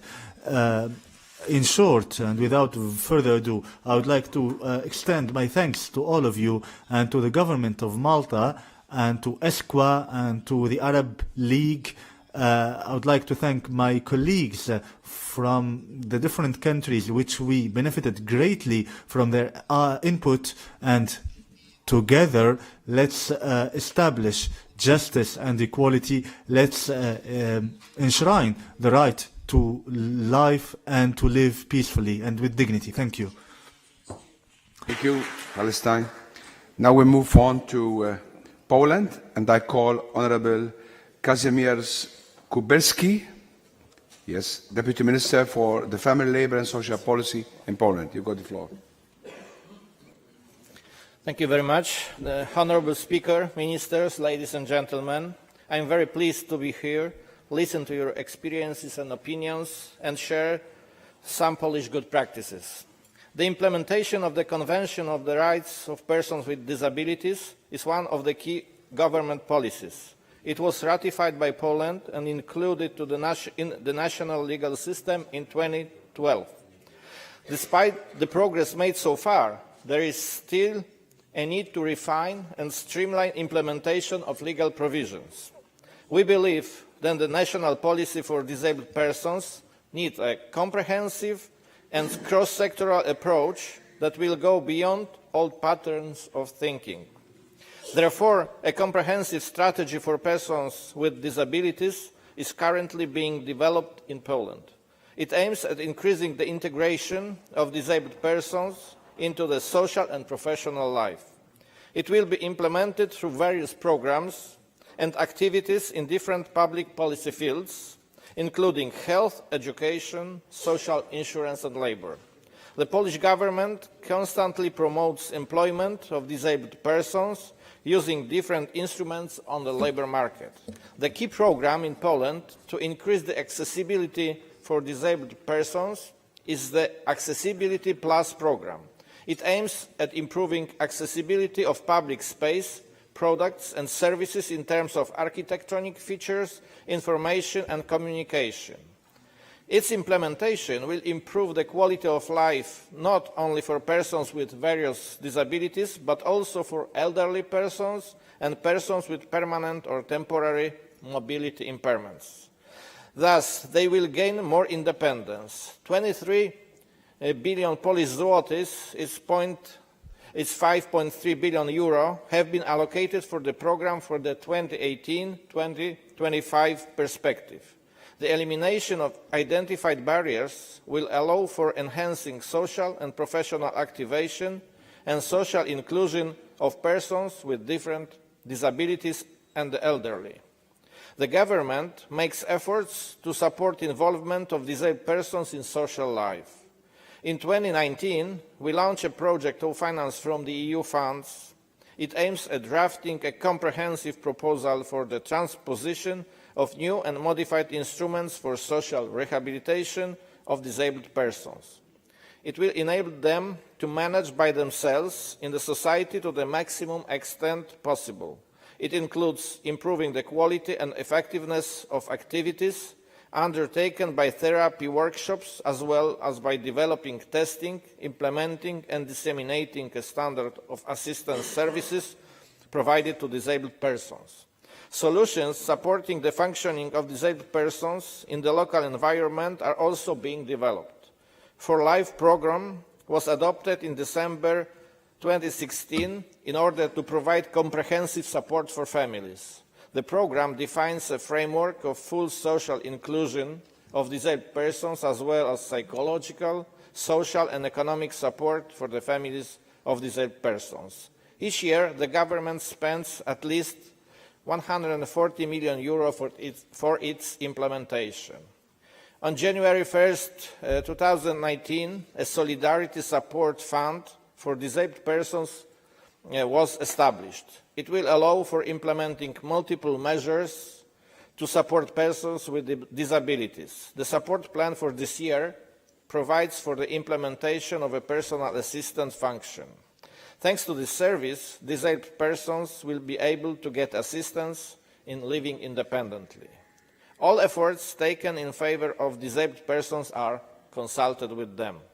The government cooperates on an ongoing basis with non-governmental organisations focusing on disabled persons. The cooperation takes place in particular in the framework of the National Consultation Council for Disabled Persons and the Polish Council of Sign Language. The Prime Minister has also appointed a team for developing solutions to improve the situation of disabled persons and members of their families. Ladies and gentlemen, by signing the Valletta Declaration, we underline our commitment to improve daily life of disabled persons and that we share the same values and goals. I would like to thank our host for such possibility. Thank you for your attention. Thank you, Poland. Thank you very much. Now I call Mr. Badr bin Salim Bejaber from the Kingdom of Saudi Arabia. No, okay. So we'll move on to now the next speaker, and I call Dr. Jesus Chelada Perez, Director General for Disability Policies in the Ministry of Health, Consumer Affairs and Social Welfare in Spain. You got the floor. Thank you very much, Ministers, dear colleagues. Spain is a country truly committed to two aspects that today are the main objectives of this meeting: disability rights and the alliance with the Arab countries. As you can know, in mid-March, the Committee on the Rights of Persons with Disability examined us on the degree of compliance of the CRPD in our regulatory framework. We have been the first state party to examine for the second time, an important and strategic moment to take stock of the policies for persons with disability developed in Spain since 2011, when we were examining for the first time. The Convention on the Rights of Persons with Disability is the main reference framework of all our policies. In this sense, and following the recommendation that the committee issued in 2011, in recent months, the Spanish government has promoted the modification of the Spanish Constitution. We are modifying the Article 49 that still refers to persons with disability using pejorative terms. Also, this update of the Constitution will refer to the paradigm in approaches to disability, moving from an assistance and care model to a rights-based model. The government is also updating the civil law. This law, with the Spanish Constitution, is one of the most strong pillars of our legislative frame. This update reinforces the rights of persons with disability in order to take their own decisions. So, tutelage is overcome with new legal tools. As you can know, the next weekend we will hold state elections, the first time in our history that nearly 100,000 people with intellectual disability will participate actively through their vote to choose new parliament. Last November, the electoral Spanish law was modified to permit the same right to this person as the rest of the citizens. These are three examples of our commitment with the Convention in rights, but I could list further examples in education, employment, sport, leisure, culture, or accessibility that contributes to the main challenge, the independent life of persons with disability. But we will not have been able to get them without the active participation of civil society. In this sense, I want to highlight the active participation of CERMI, the social representation of persons with disability in Spain, in the political agenda of all ministries and all administrations. This is the main key in our success policies, as the United Nations recognized us with the Franklin Delano Roosevelt Award in 2012. As announced by our President in the European Parliament last January, the European Union is able to provide solutions not only in the economic sphere, but also with social content. Social cohesion is an essential pillar of European societies. Our experience is our best contribution, as we have demonstrated with our active participation in the European Accessibility Act. Ladies and gentlemen, our history, our traditions, our border keep us united to the Arab countries. We share with Malta a geographic and cultural position as bridge between European and Arab countries. We are committed with you. We are predisposed to share our experience in disability policies, as we did in 2013 and 2014 in Tunisia, through a European twinning project with goals in inclusive education and labour market inclusion of persons with disability. Spain welcomes the Valletta Declaration and are strongly linked with the execution of advantages in this field, and congratulate to Malta government for this initiative. Thanks. Thank you very much, Spain. Now we move on, and I call Mr. Mohammed Ben Yusha. So, Mrs. Sorry, I called Mr.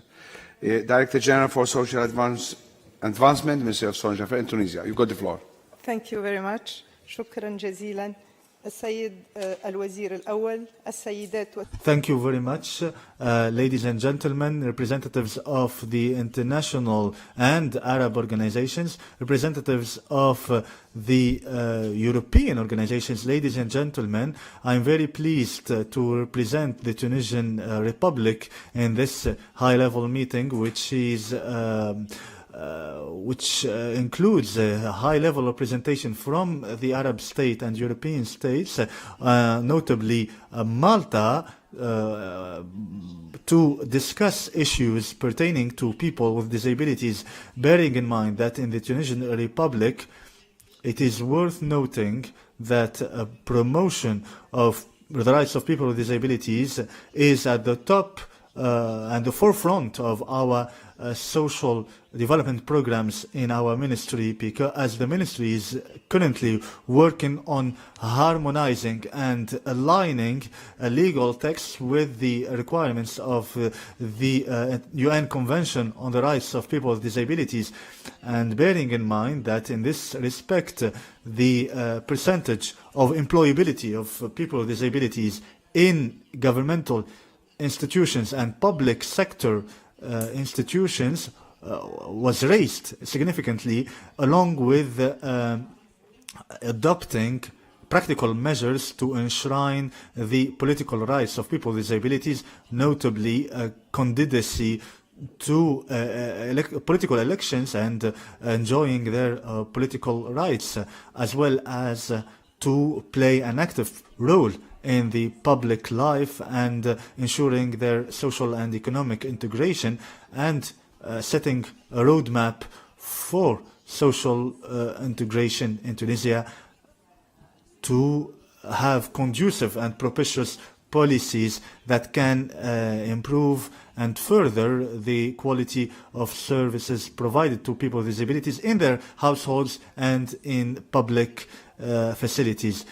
Ladies and gentlemen, this high-level meeting will undoubtedly push for more collaboration and consultation between Arab states and European states, and we can only welcome the historical Valletta Declaration, as it will propose a international space to establish and protect the right of people with disabilities and empower them to play their role as they should be, and as comprehensively and globally as it should be, as it is stipulated in the UN conventions and treaties. And finally, greetings and thanks to Malta for hospitality and for this excellent initiative. Thank you. Thank you very much.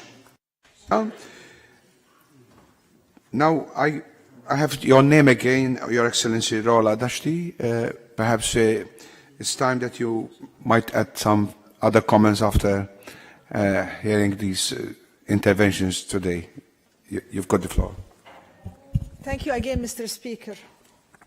During this intervention, I will share with you our experience at UN ESQA and working on disability issues across the Arab region. Disability in the Arab region, unfortunately, remains one of the most significant sources of disadvantages, discrimination, exclusion, and marginalization. Persons with disabilities will have far lower rates of literacy, educational attainment, and employment. Girls and women with disabilities, especially those living in rural areas, are particularly vulnerable to exclusion and marginalization. Undoubtedly, the conflicts affecting the Arab region are increasing the number of disabilities caused by injury, trauma, illness, disease, and malnutrition.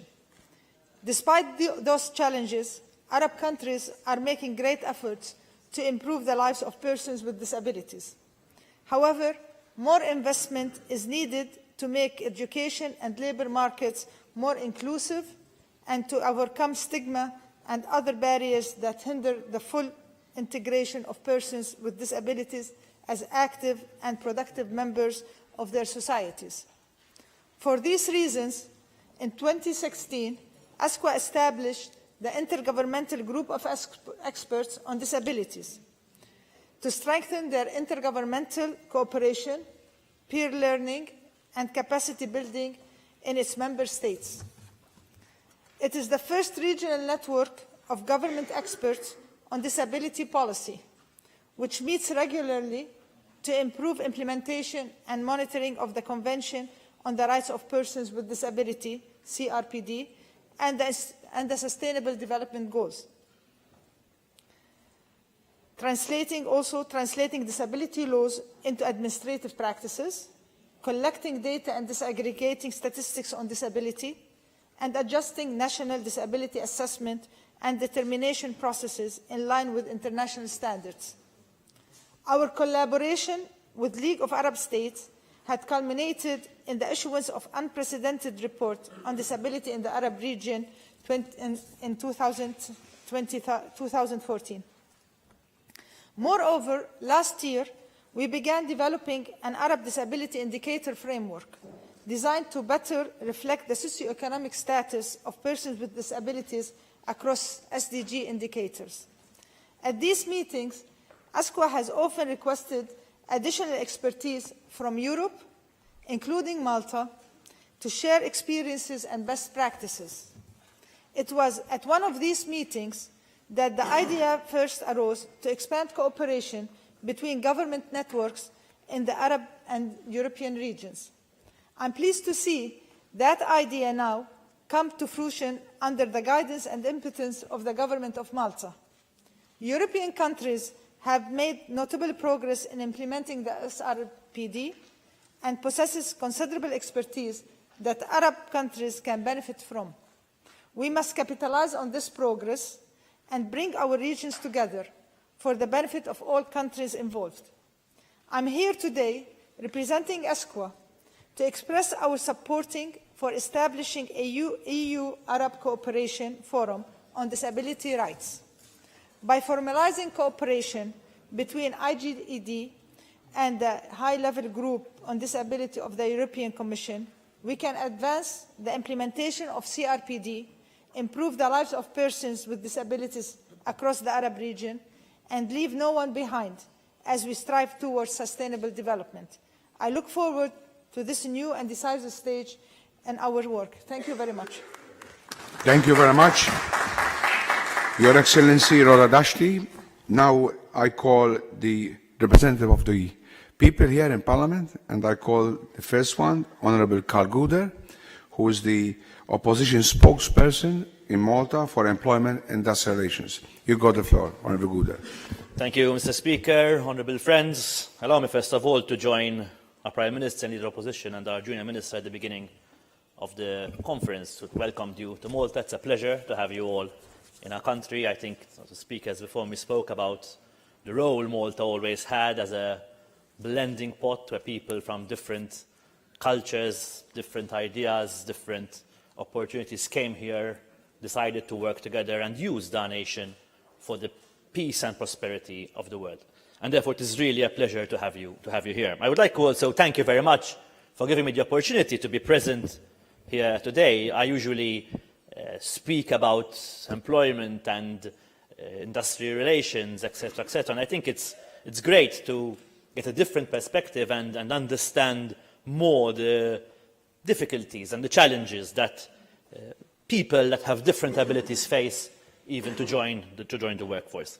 I think our presence here today proves that there's equal opportunities to different people irrespective of who they are, where they come from and what they do. I think the Leader of Opposition in his opening remarks today said that at the end of the day, at the basis of all, we are all equal. And that is what we're striving to achieve. That is why we are here, because we believe this and we want to give our contribution to make this place, our world, a more equal place.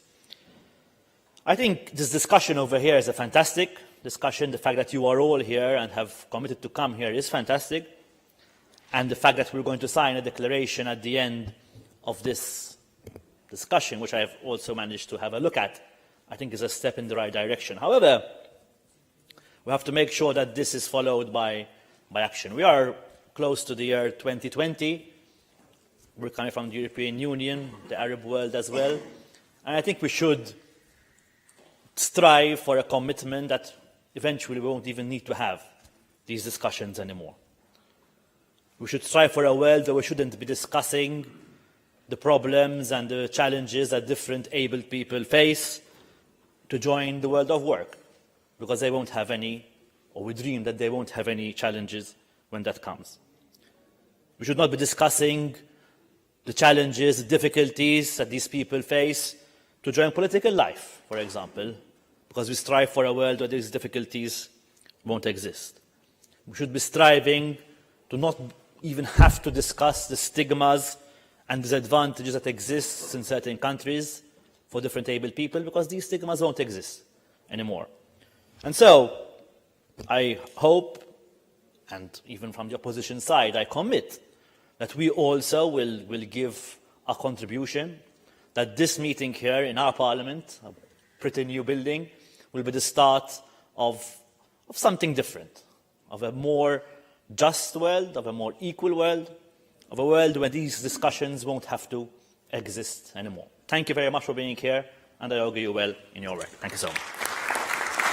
Thank you, Honourable Carl Guder. Now I call the Honourable Carmelo Msubonici, who was also a member from the opposition bench, but he's the spokesperson for Foreign Affairs and Trade Promotion. You've got the floor, Honourable Msubonici.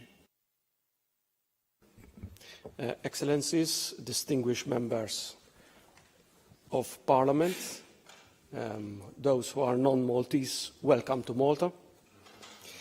This convention has rightly been explained as a human rights instrument with an explicit social development dimension.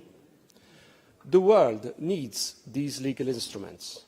There are rights which pertain to human beings, but there are also duties which are on the state's shoulders and responsibilities.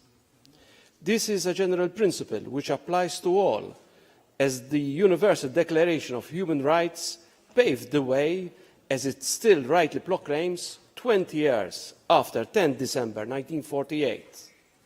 Whereas recognition of the inherent dignity and of the equal and inalienable rights of all members of the human family in the foundation of freedom, justice and peace in the world, whereas disregard and contempt for human rights have resulted in barbarous acts which have outraged the conscience of mankind.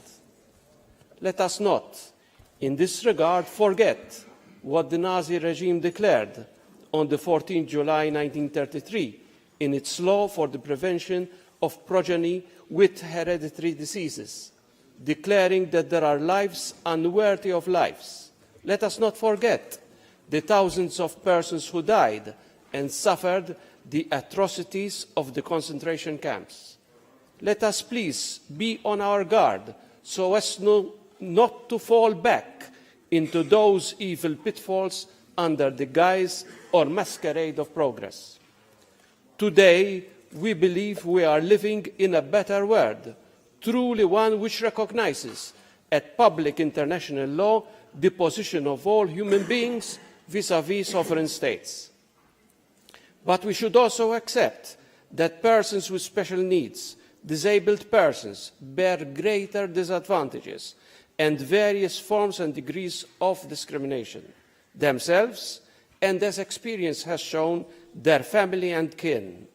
The different members of the family do suffer also. On this day, may I be allowed to remind this House that the first Maltese law of this new millennium was the Equal Opportunities Persons with Disability Act of 2000. May I also be granted leave to give tribute to former Prime Minister of this country, Lawrence Gonzi, whose long-term vision in this field had reaped considerable benefits to persons with disability in a modern European democracy. May I be allowed to quote what Article 3 of that Act held and still holds in the test of time.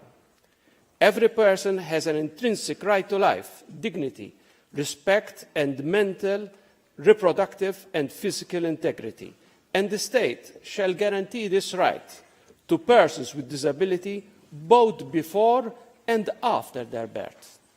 Every person has a right to know at the first possible opportunity whether he or she has any disability. Therefore, every person has a right to a diagnosis which shows if he or she has any disability. So, however, that the state has a duty to provide information and an early and comprehensive intervention, as well as services and help to children and their families. Every person with a disability shall enjoy the same fundamental rights and freedoms of the individual without discrimination as declared in the Constitution of Malta.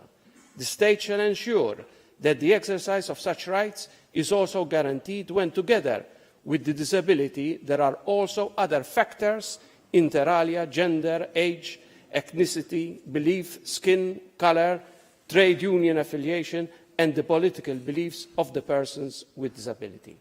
Thanks to that law, we are here today. We are a country which has advanced rapidly in this field and has also achieved a name internationally and obviously European-wise. So this UN Convention is part and parcel of our law. It is a step in the right direction for all persons who have a right to equal opportunities and disability rights. Their well-being remains a priority, as also their economic status.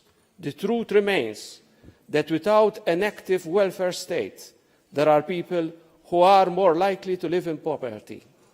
Let us thus reaffirm our determination to ensure that our world, our civilizations, achieve the highest standards of well-being, health, education and social justice for these people. Thank you, Mr. Speaker.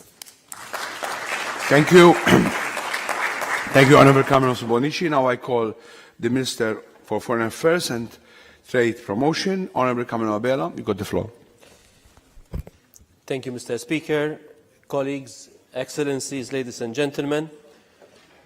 I must start by first expressing the pleasure being here brings to me.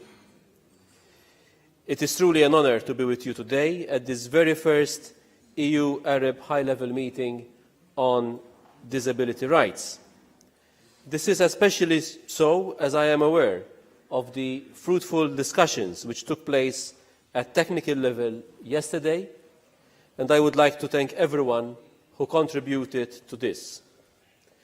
Malta has consistently advocated mutual understanding and cooperation through dialogue.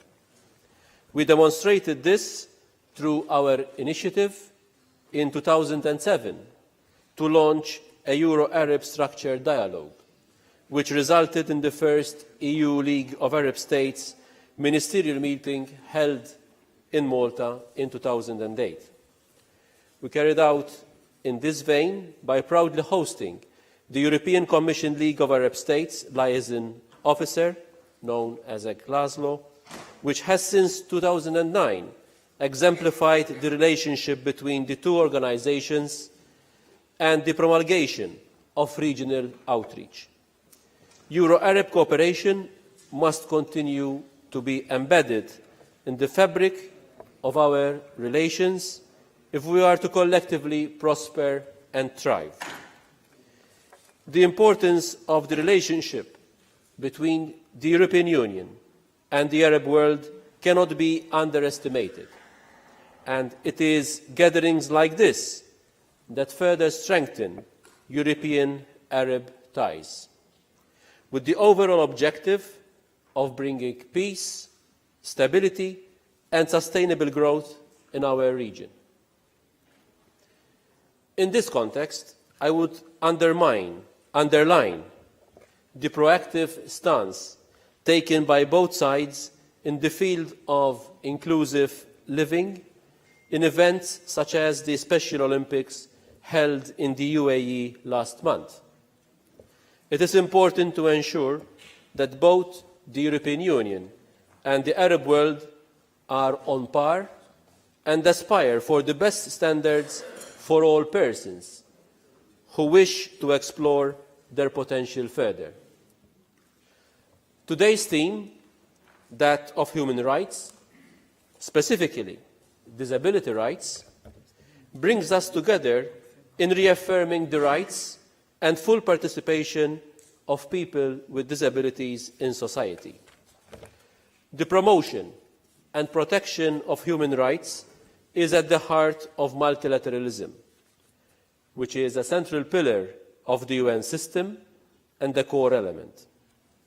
Since its adoption in December of 1948, the Universal Declaration of Human Rights has seen the dignity of millions uplifted, untold human suffering prevented, and the foundations for a more just world laid down. In November last year, Malta presented its Universal Periodic Review, which included a series of measures implemented by government in recent years in the field of human rights. We shall continue working towards the implementation of further change while remaining committed to the human rights agenda through the realisation of the Sustainable Development Goals globally.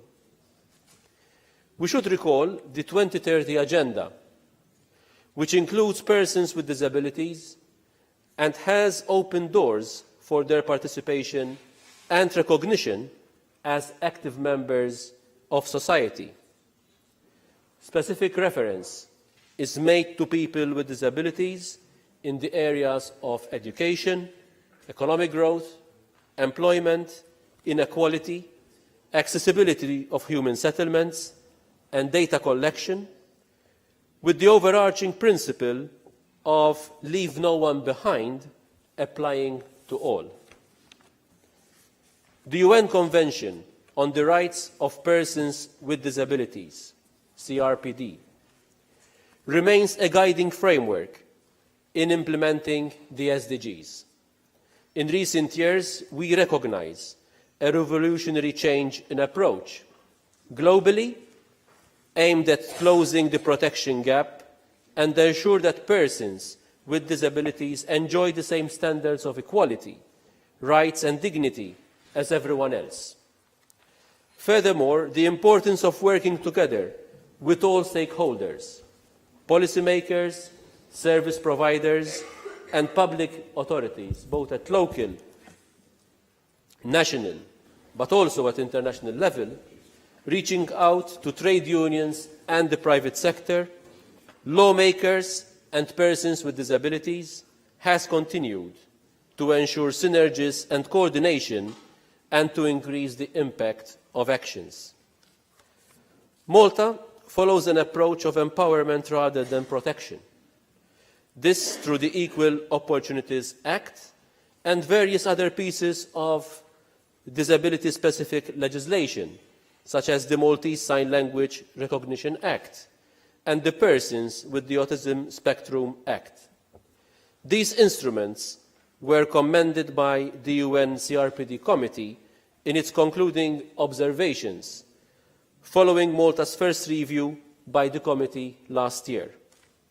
Additionally, Malta's Commission for the Rights of Persons with Disability has since been formally designated as an independent monitoring mechanism in terms of the UN CRPD. Finally, Mr. Speaker, colleagues and ladies and gentlemen, our participation at this meeting gives a truly tangible character to the EU-Arab cooperation framework, one that touches directly into the lives of many of our citizens. This augurs well for future EU-Arab relations. Thank you for your kind attention. Thank you, Honourable Mr. Cameron Abela. Now I call Honourable Maria de Guara, who is the opposition spokesperson for active aging, persons and disability and the fight against dependencies and other forms of addiction. You got the floor, Honourable de Guara. Mr. Speaker, I thank you for giving me the privilege to address the political segment of the EU-Arab high-level meeting on disability rights. Yesterday, I also had the privilege of addressing the technical meeting and take an active part in one of the workshops. I was able to witness firsthand the detailed preparation, the excellent input, and the valid contributions of all the participants. The issues raised during the workshops convinced me further that in spite of cultural, geographic, religious, and demographic differences, the issues concerning the rights of persons with disability extend far beyond geographic confines. It is this belief and conviction that must have been the reason that spurred the need to set up a standing forum for continued cooperation in this field. I consider myself honoured to be a member of the Parliament of Malta, a country where human rights are not only guaranteed in our constitution, but by and large are freely practiced. A look at the political manifesto of the two local major political parties reaffirms the international claim that ours is a caring society based on solidarity and subsidiarity. Year after year, the total expenditure in social benefits and services in favour of those most in need has kept progressively increasing to form a substantial percentage of our annual budget. This alone is evidence enough that successive Maltese governments not only believe and preach solidarity, but practice and consolidate it every year, and keeps on doing this year after year. Statistics show that the incidence of autism spectrum disorders, among others, is, for yet unknown reason, on the increase. There are obviously a number of different forms of disabilities, some mental, others physical. Both require different approach and need addressing in different ways. It was evident that in spite of the progress registered in securing the rights of persons with disability, we are still far away from reaching our goals. More importantly, the various workshops made reference to issues which need to be addressed urgently and aggressively if the rhythm of progress in favour of persons with disability is to be maintained. One common denominator which kept repeatedly being mentioned in all the different workshops as an important part of the solution of this particular challenge was not, as many might think, purely financial, though indirectly everything is. It is the urgent need for empowerment of the individual concerned, irrespective of his disability, permitting him to develop his full potential to enable him to become an active, independent and self-supporting member of the community. For this to happen, early diagnosis of disability, personalised intervention and tailored education have to take centre stage, and more importantly, they have to start at a very early age. This, in turn, translates into a need for more suitably qualified and well-trained professionals in various fields to provide such services. In the present local scenario of a rapidly expanding economy, attracting our younger generation towards choosing a caring profession rather than a better paid and less strenuous and demanding career is itself a challenge we are continually facing. The same approach applies to the community in general. The public needs to be educated and taught that persons with a disability are not different from the rest, but are persons requiring more attention and more help than the rest. We must also realize that guaranteeing rights to persons with disability is an obligation of any society that practices solidarity with its less fortunate members. I am one who fervently believes in providing adequate tools to the disabled, enabling them to demand and stand up for their rights, rather than the community simply providing them. I also believe that simply providing financial assistance to persons with disabilities is a very short-term and dangerous approach, which in most cases marginates them even further from the community. Placing them in secluded residential homes is admitting that our methods and practices to help them regain enough self-esteem and respect to become self-supporting and independent enough to live in the community have failed, and have failed miserably. Institutionalization should always be the last resort. The role of the community is to avoid this happening by providing the necessary means, such as adequate accessibility to the place of work, giving more opportunities for the disabled to work from home, providing sheltered workshops, and providing support not only to the disabled person himself, but also, and equally important, to his family and carers. Initiatives and financial benefits to entice employers to reserve a percentage of their workforce for persons with disability have not yet produced the expected results. It must be admitted that this is not always easy, but it can still be done if one is careful enough in choosing the right work environment. Certainly, the advent of digital technology has made life easier for a number of persons suffering from a disability and enabled them to work from the comfort of their homes. All these challenges were highlighted during the various workshops yesterday, and some of the solutions offered are certainly food for thought. Locally, over the last few years, a number of initiatives have been taken by a number of ministries in a concerted effort to address these issues. Early screening of all children under 1 for autism was a step in the right direction, but still more needs to be done to reach a larger cohort and comply with the minimum standards laid by the NICE guidelines. This brings me to the next challenge facing us. I am referring not only to the need to enact new legislation to safeguard further the rights of persons with disability, but more importantly to adopt adequate measures to ensure that these are enforced across borders. Today we will be agreeing and signing a declaration to this end, and for this we should all be grateful on behalf of those we represent. Whether our efforts will prove successful or not will depend primarily on our determination to see it put in practice. It is only then that we can be satisfied that this EU-Arab Forum has been a success.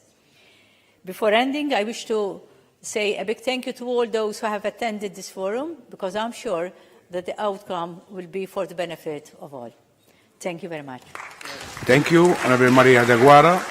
Before I proceed to call Honourable Michael Falzon, we have two other interventions which were not present because for transport reasons or because they came late, but I would like also to listen to their interventions, and I call the President of the Arab Organization of Persons and Disabilities, Dr. Nawaf Kabbara. You have the floor, you have 5 minutes. Thank you.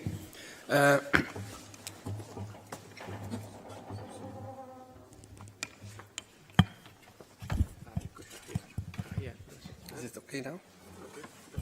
It's fine now? It works. It's really a problem of transportation. I've been waiting for 2 hours. I'm very glad that I've been able to make it, to come here. Mr. Speaker, thank you very much for giving me the floor. I think it's a great opportunity that we having our voice heard in the Parliament of Malta, and through the Parliament of Malta, hopefully to the European Parliament, and also to Arab Parliament, to make sure that the question of persons with disability is being honored as a human rights question, as something of vital importance to give everyone the equal opportunity to live in dignity and in freedom.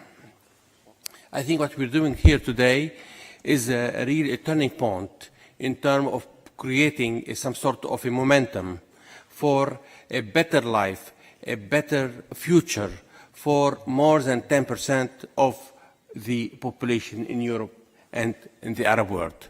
And given the events, the tragic events that are taking place in the Arab world, I think this number is really very conservative.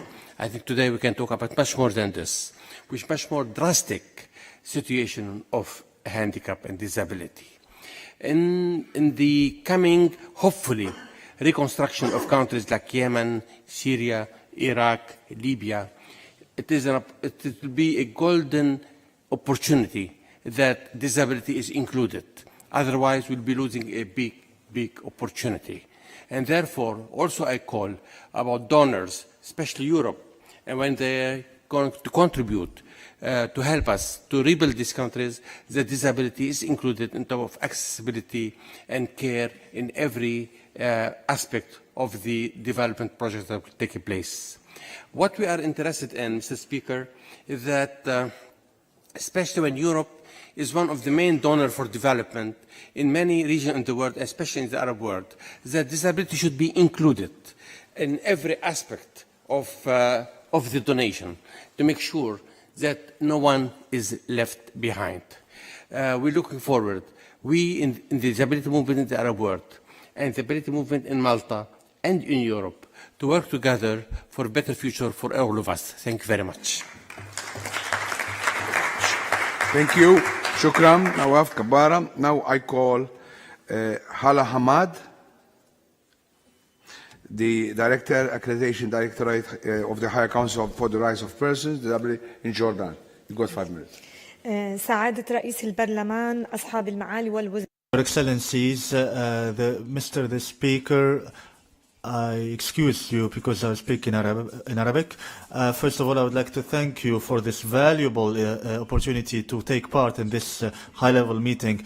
The Jordanian Kingdom ratified the Convention on the Rights of People with Disabilities, and the committee thereof was established from 2007.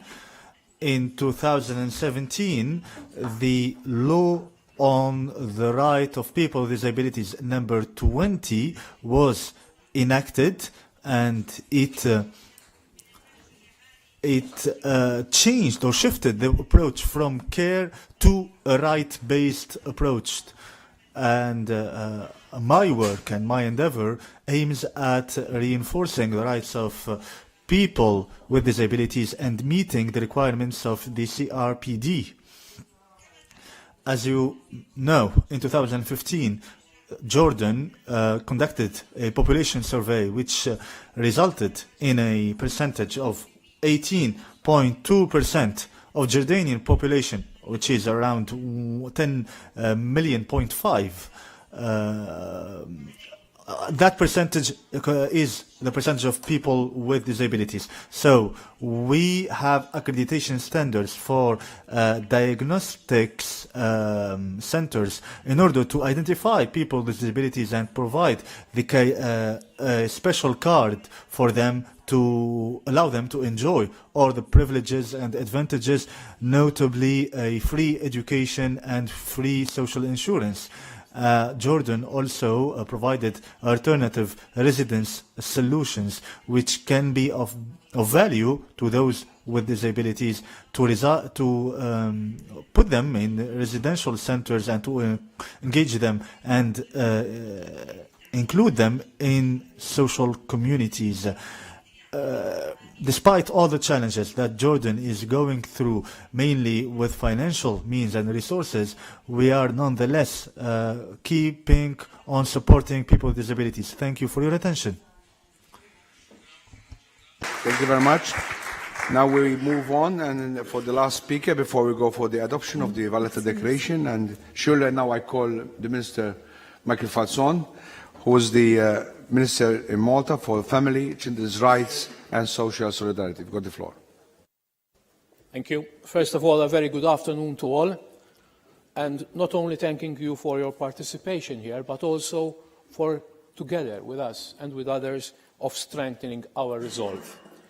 Well, the fact that we are here, Mr. Speaker, in the Chamber of Parliament signifies a sign which we are giving that we have a commitment to further show that this sector needs and we believe is getting its attention. I am indeed proud to form part not only of a proactive government in this field, but also of a country as a whole, which strives to give equal opportunities to all society, regardless of gender, regardless of beliefs, and regardless of disability. I will not take long. I know I'm the last speaker, so most people would like to end now. But I will just mention 5 instances, or give 5 examples from our experience, if you like, in promoting participation and inclusion. I start with what may seem a bit, shall I say, courageous. We do believe, I do believe, that there is scope for everyone to take an active role in politics. On the other hand, we have to do more. I doubt, for example, that society is ready to fully accept, prepared to see people with disability as leaders. Let us be frank. On my part, I would be very happy to see people with disability also participating actively in politics, with the help of their support teams and with all the other structures, if you like. Indeed, in a few days' time, in a few weeks' time, we will be having the parliamentary elections on a local council level. There will be 68 elections in 68 localities. As a party, as a Labour Party, we are fielding amongst the party list 5 persons with disability as local council candidates. One cannot predict results at this stage, but I do believe that this is a great opportunity for voters to recognise the abilities of people with disability, to give their contribution on the local government level and eventually, why not, on a national level. I will speak very briefly about a second participation or second inclusion, the participation in the labour market. I know you have heard this before. I will just say one sentence. Between 2013 and 2018, in that five-year span, the number of persons with disability forming part of the workforce has actually virtually doubled. It stood at 1,797 in 2013 and read 3,508 in October 2018. Participation or inclusion on a community level. We are also, as a country, investing around 4 million in building residential homes for people with disability. Within the ambit of the project so-termed Soċjetà Ġusta, which effectively means a just society, we have built 12 residential homes across Malta and Gozo, which give more, if you like, belonging, rather than talking about institutionalised, which is not or should not be the norm. It should be only the exception. But here we are strengthening our belief and commitment that every person has a right to form part of a community, has a right of independence, has a right to dignity, to reach his or her highest potential. Financial participation, if you like, or financial contribution. We have also made sure that people with disability do not go short on means. We have made an electoral pledge, and we are almost there, that persons with a disability such that cannot let them participate in the workforce will be given an allowance or pension of the net minimum wage. We are talking here about severely disabled, true, but they will be given, and we are almost there, the equivalent of the net minimum wage as a help in financial. Participation and inclusion education, I know you've heard about that. It is something which was introduced, if I remember correctly, around 2008, which has given its results, has its successes, and has definitely where we can ameliorate. I will just talk about one last point, Mr. Speaker. Well, we have also gone a step further, and as a Parliament, we have launched, together with our colleagues on the other political sphere, we do believe that this is a sector, we do agree, not believe, that this is a sector which is close to the heart of all. There's no political aspect in that. We have also launched specific regulatory standards for those providing services to persons with disabilities. That is something which is a must, which has to be the guide for organizations, entities, or companies that provide assistance to people with disabilities. One last point, and I will end on that. I would like, ladies and gentlemen, Excellencies, Mr. Speaker, all of us here together, to thank you for accepting this invitation to participate in this EU HAREP high-level meeting.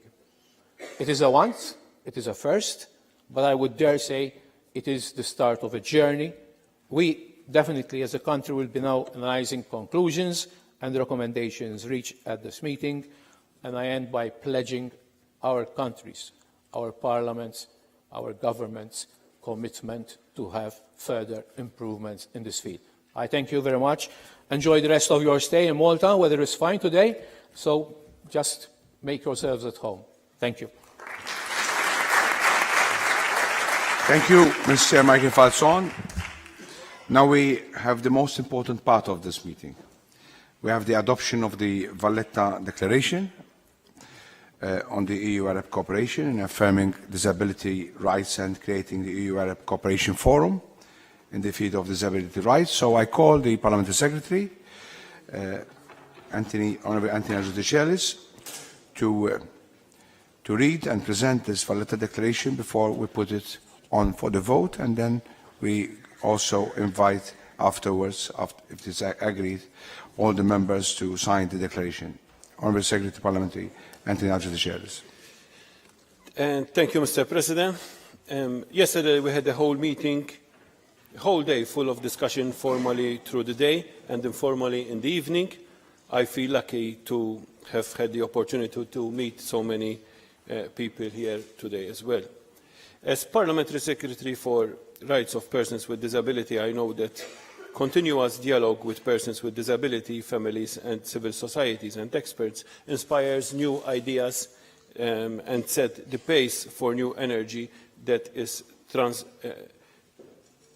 translated in our actions later on in what we do after the discussions. Throughout these 2 days, we spoke of inclusion, education, employment, accessibility, and so many other themes that we spoke about, and they are all in the right direction.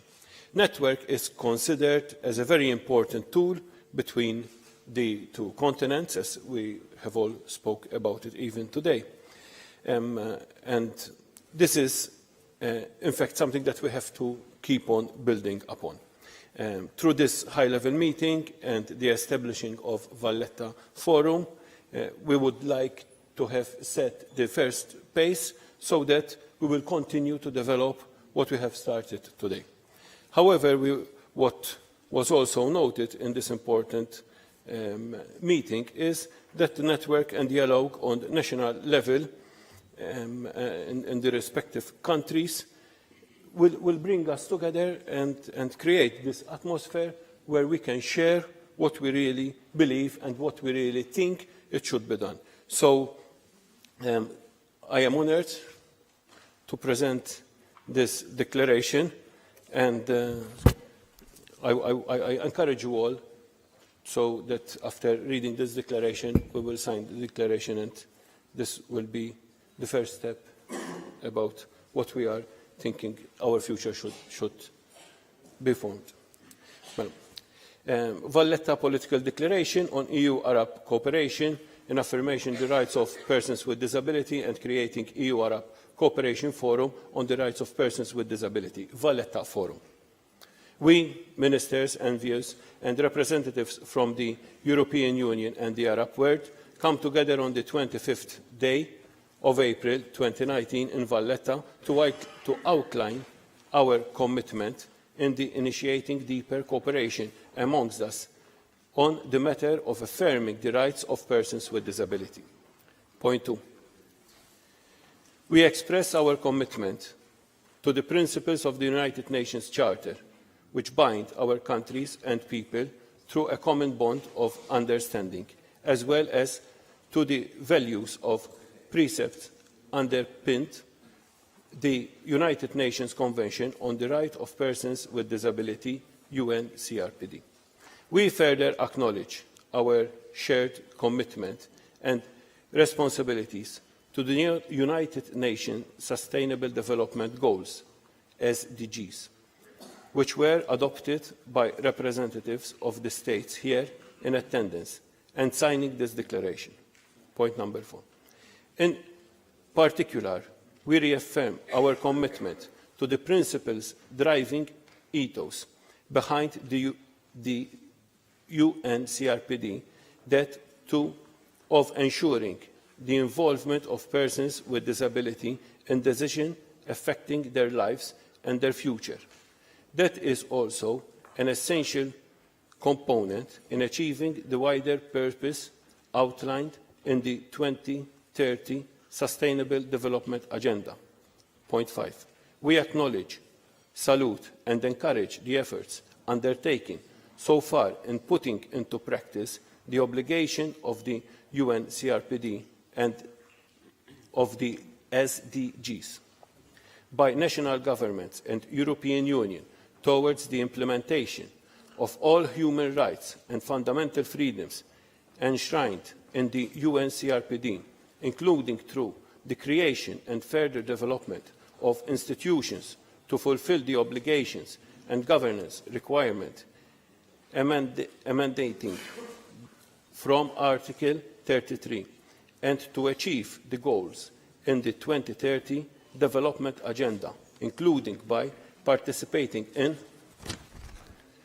voluntary national reviews before the United Nations High-Level Political Forum on Sustainable Development, and through the further cooperation offered by the multi-country experts goals, such as the Disability High-Level Group, hosted by the European Commission, and the internal government groups of experts on disability, hosted by the United Nations Economic and Social Commission for Western Asia, and through the European Commission, UNESCWA,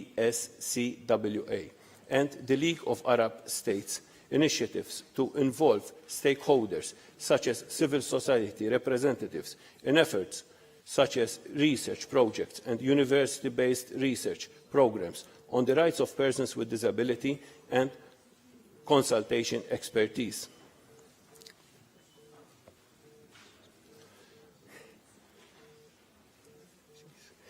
We confirm our commitment to take into consideration the observations and recommendations of the UNCRPD Committee when devising national strategies and plans, including the general comments issued by the committee. We affirm, in line with Article 19 of the UNCRPD, the equal rights of all persons with disability to live independent and to be included in the community with choice equal to others, as mandated by SDGs targeted 10.2, further taking effective measures towards such in line with SDGs targeted 11.1. 2. We outline the commitment in line with Article 9 of the UNCRPD to take appropriate measures to ensure to persons with disability access on an equal basis with others in an inclusive and sustainable manner, as outlined in SDGs 9 and targeted 11.2 and 11.7. 3. We hereby state our beliefs in the fundamental importance of inclusive education as a key driver for development in our regions and in our societies, delivered throughout discrimination and on the basis of equal opportunity, in line with Article 24 of the UNCRPD and SDGs targeted 4.5, while striving to eliminate gender disparities in education and ensure education facilities that provide disability sensitivity learning environments in line with SDGs targeted 4.8. We further extend our commitment to asserting the right of persons with disability to work on an equal basis with others and gain a living through work freely chosen or accepted, with this applying equally to those who acquire a disability during the course of employment, in line with SDGs targeted 8.5, and bearing in mind General Comment number 6 on equality and non-discrimination to UNCRPD Article 5. In respect of the above common challenges, we plead to use emerging opportunities for further cooperation and exchange of information on these matters, and to include persons with disability and their representatives' organisations in that process, so that no one is left behind, in the spirit of the SDGs. We hereby recognise the outcome of this EU-Arab high-level meeting on the rights of persons with disability, and further commit to support and create of an EU-Arab cooperation forum on the right of persons with disability, to be known as the Valletta Forum, hosted by the Government of the Republic of Malta, giving practical effect to this political declaration. So this is the declaration, Mr. President, that we would like everybody to... Thank you, Honourable Secretary, Parliament Secretary. I put this Valletta declaration for the vote. Those in favour? Against? The Valletta declaration has been declared unanimously in favour by all participants. Thank you very much. Now I invite alphabetical order all the heads of the delegation to sign the Valletta declaration. The clerk of the House will be assisting you. So the first one which I call is Croatia, Honourable Maja Vucinic Knežević, Junior Minister for Social Policy.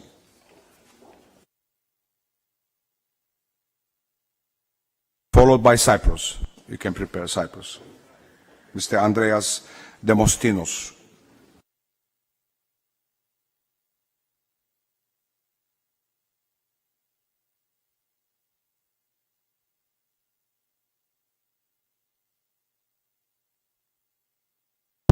Cyprus. Thank you very much, Croatia, Cyprus. Followed by Her Excellency Nada Dras, the Ambassador of the Arab Republic of Egypt to the Republic of Malta.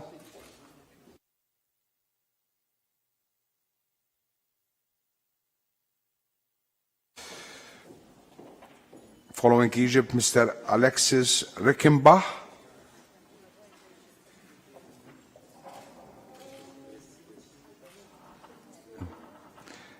Followed by Greece, Maria Giannakakis.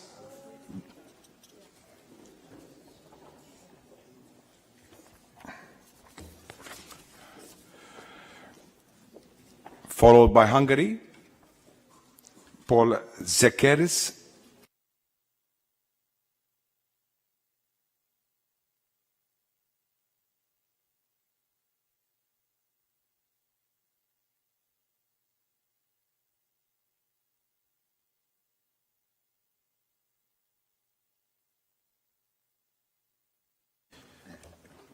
Followed by Abir Al-Kalabi, General Director, Iraq.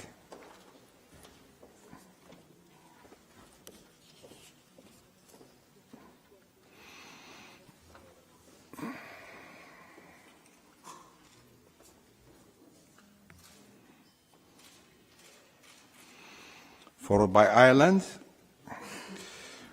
Honorable Fintan Magret, and I call Italy, Honorable Vincenzo Zoccano,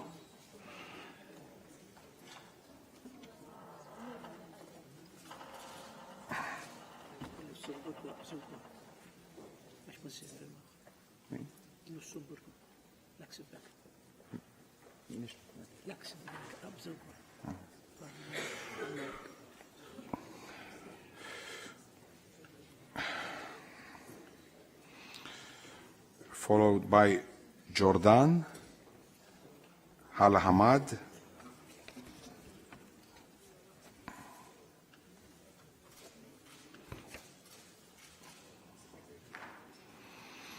grazie, followed by Jordan.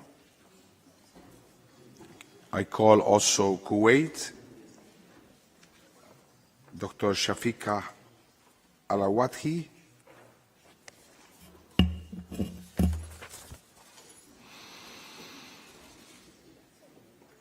I call also the League of Arab States, Tarek Al-Nabulsi,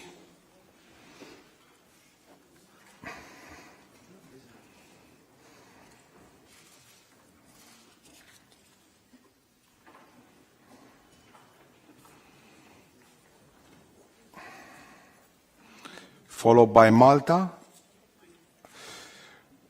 Parliamentary Secretary for Persons with Disability, Honorable Anthony Jesus De Celis.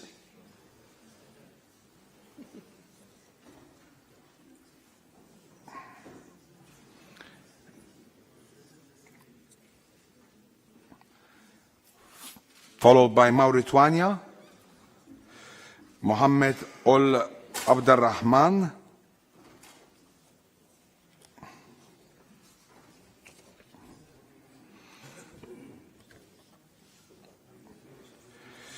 Followed by Palestine, Amin Enabi.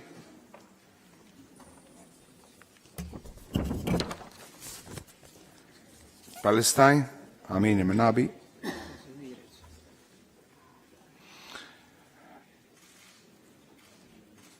I call now Poland, Honorable Kazimierz Kuberski, followed by Saudi Arabia, Badr bin Salem Bajabir,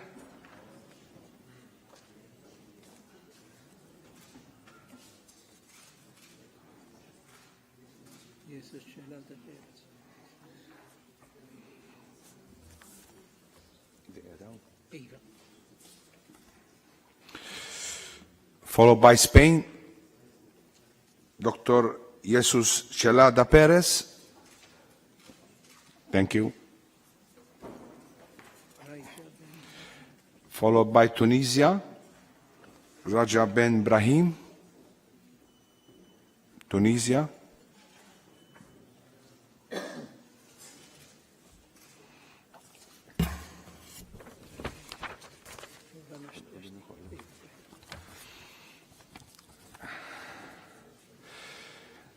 Last but not least, Your Excellency, Rola Dashti, United Nations Economic and Social Commission for Western Asia, and Under Secretary General.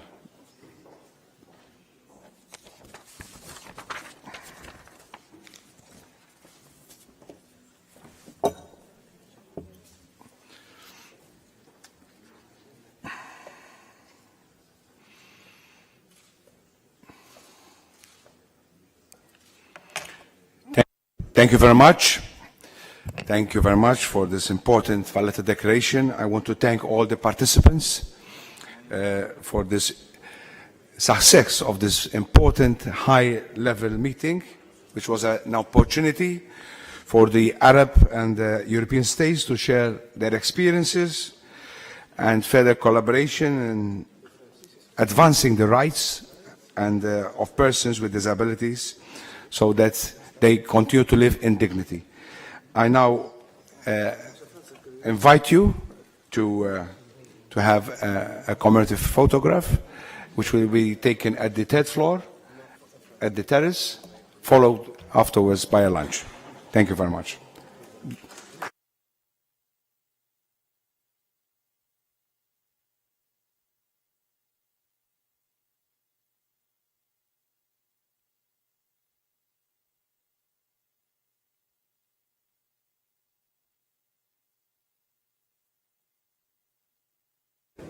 I was told that the photograph is going to be taken here, the group photo. So everybody will come here and we'll take the group photo. It will be an effort. Thank you.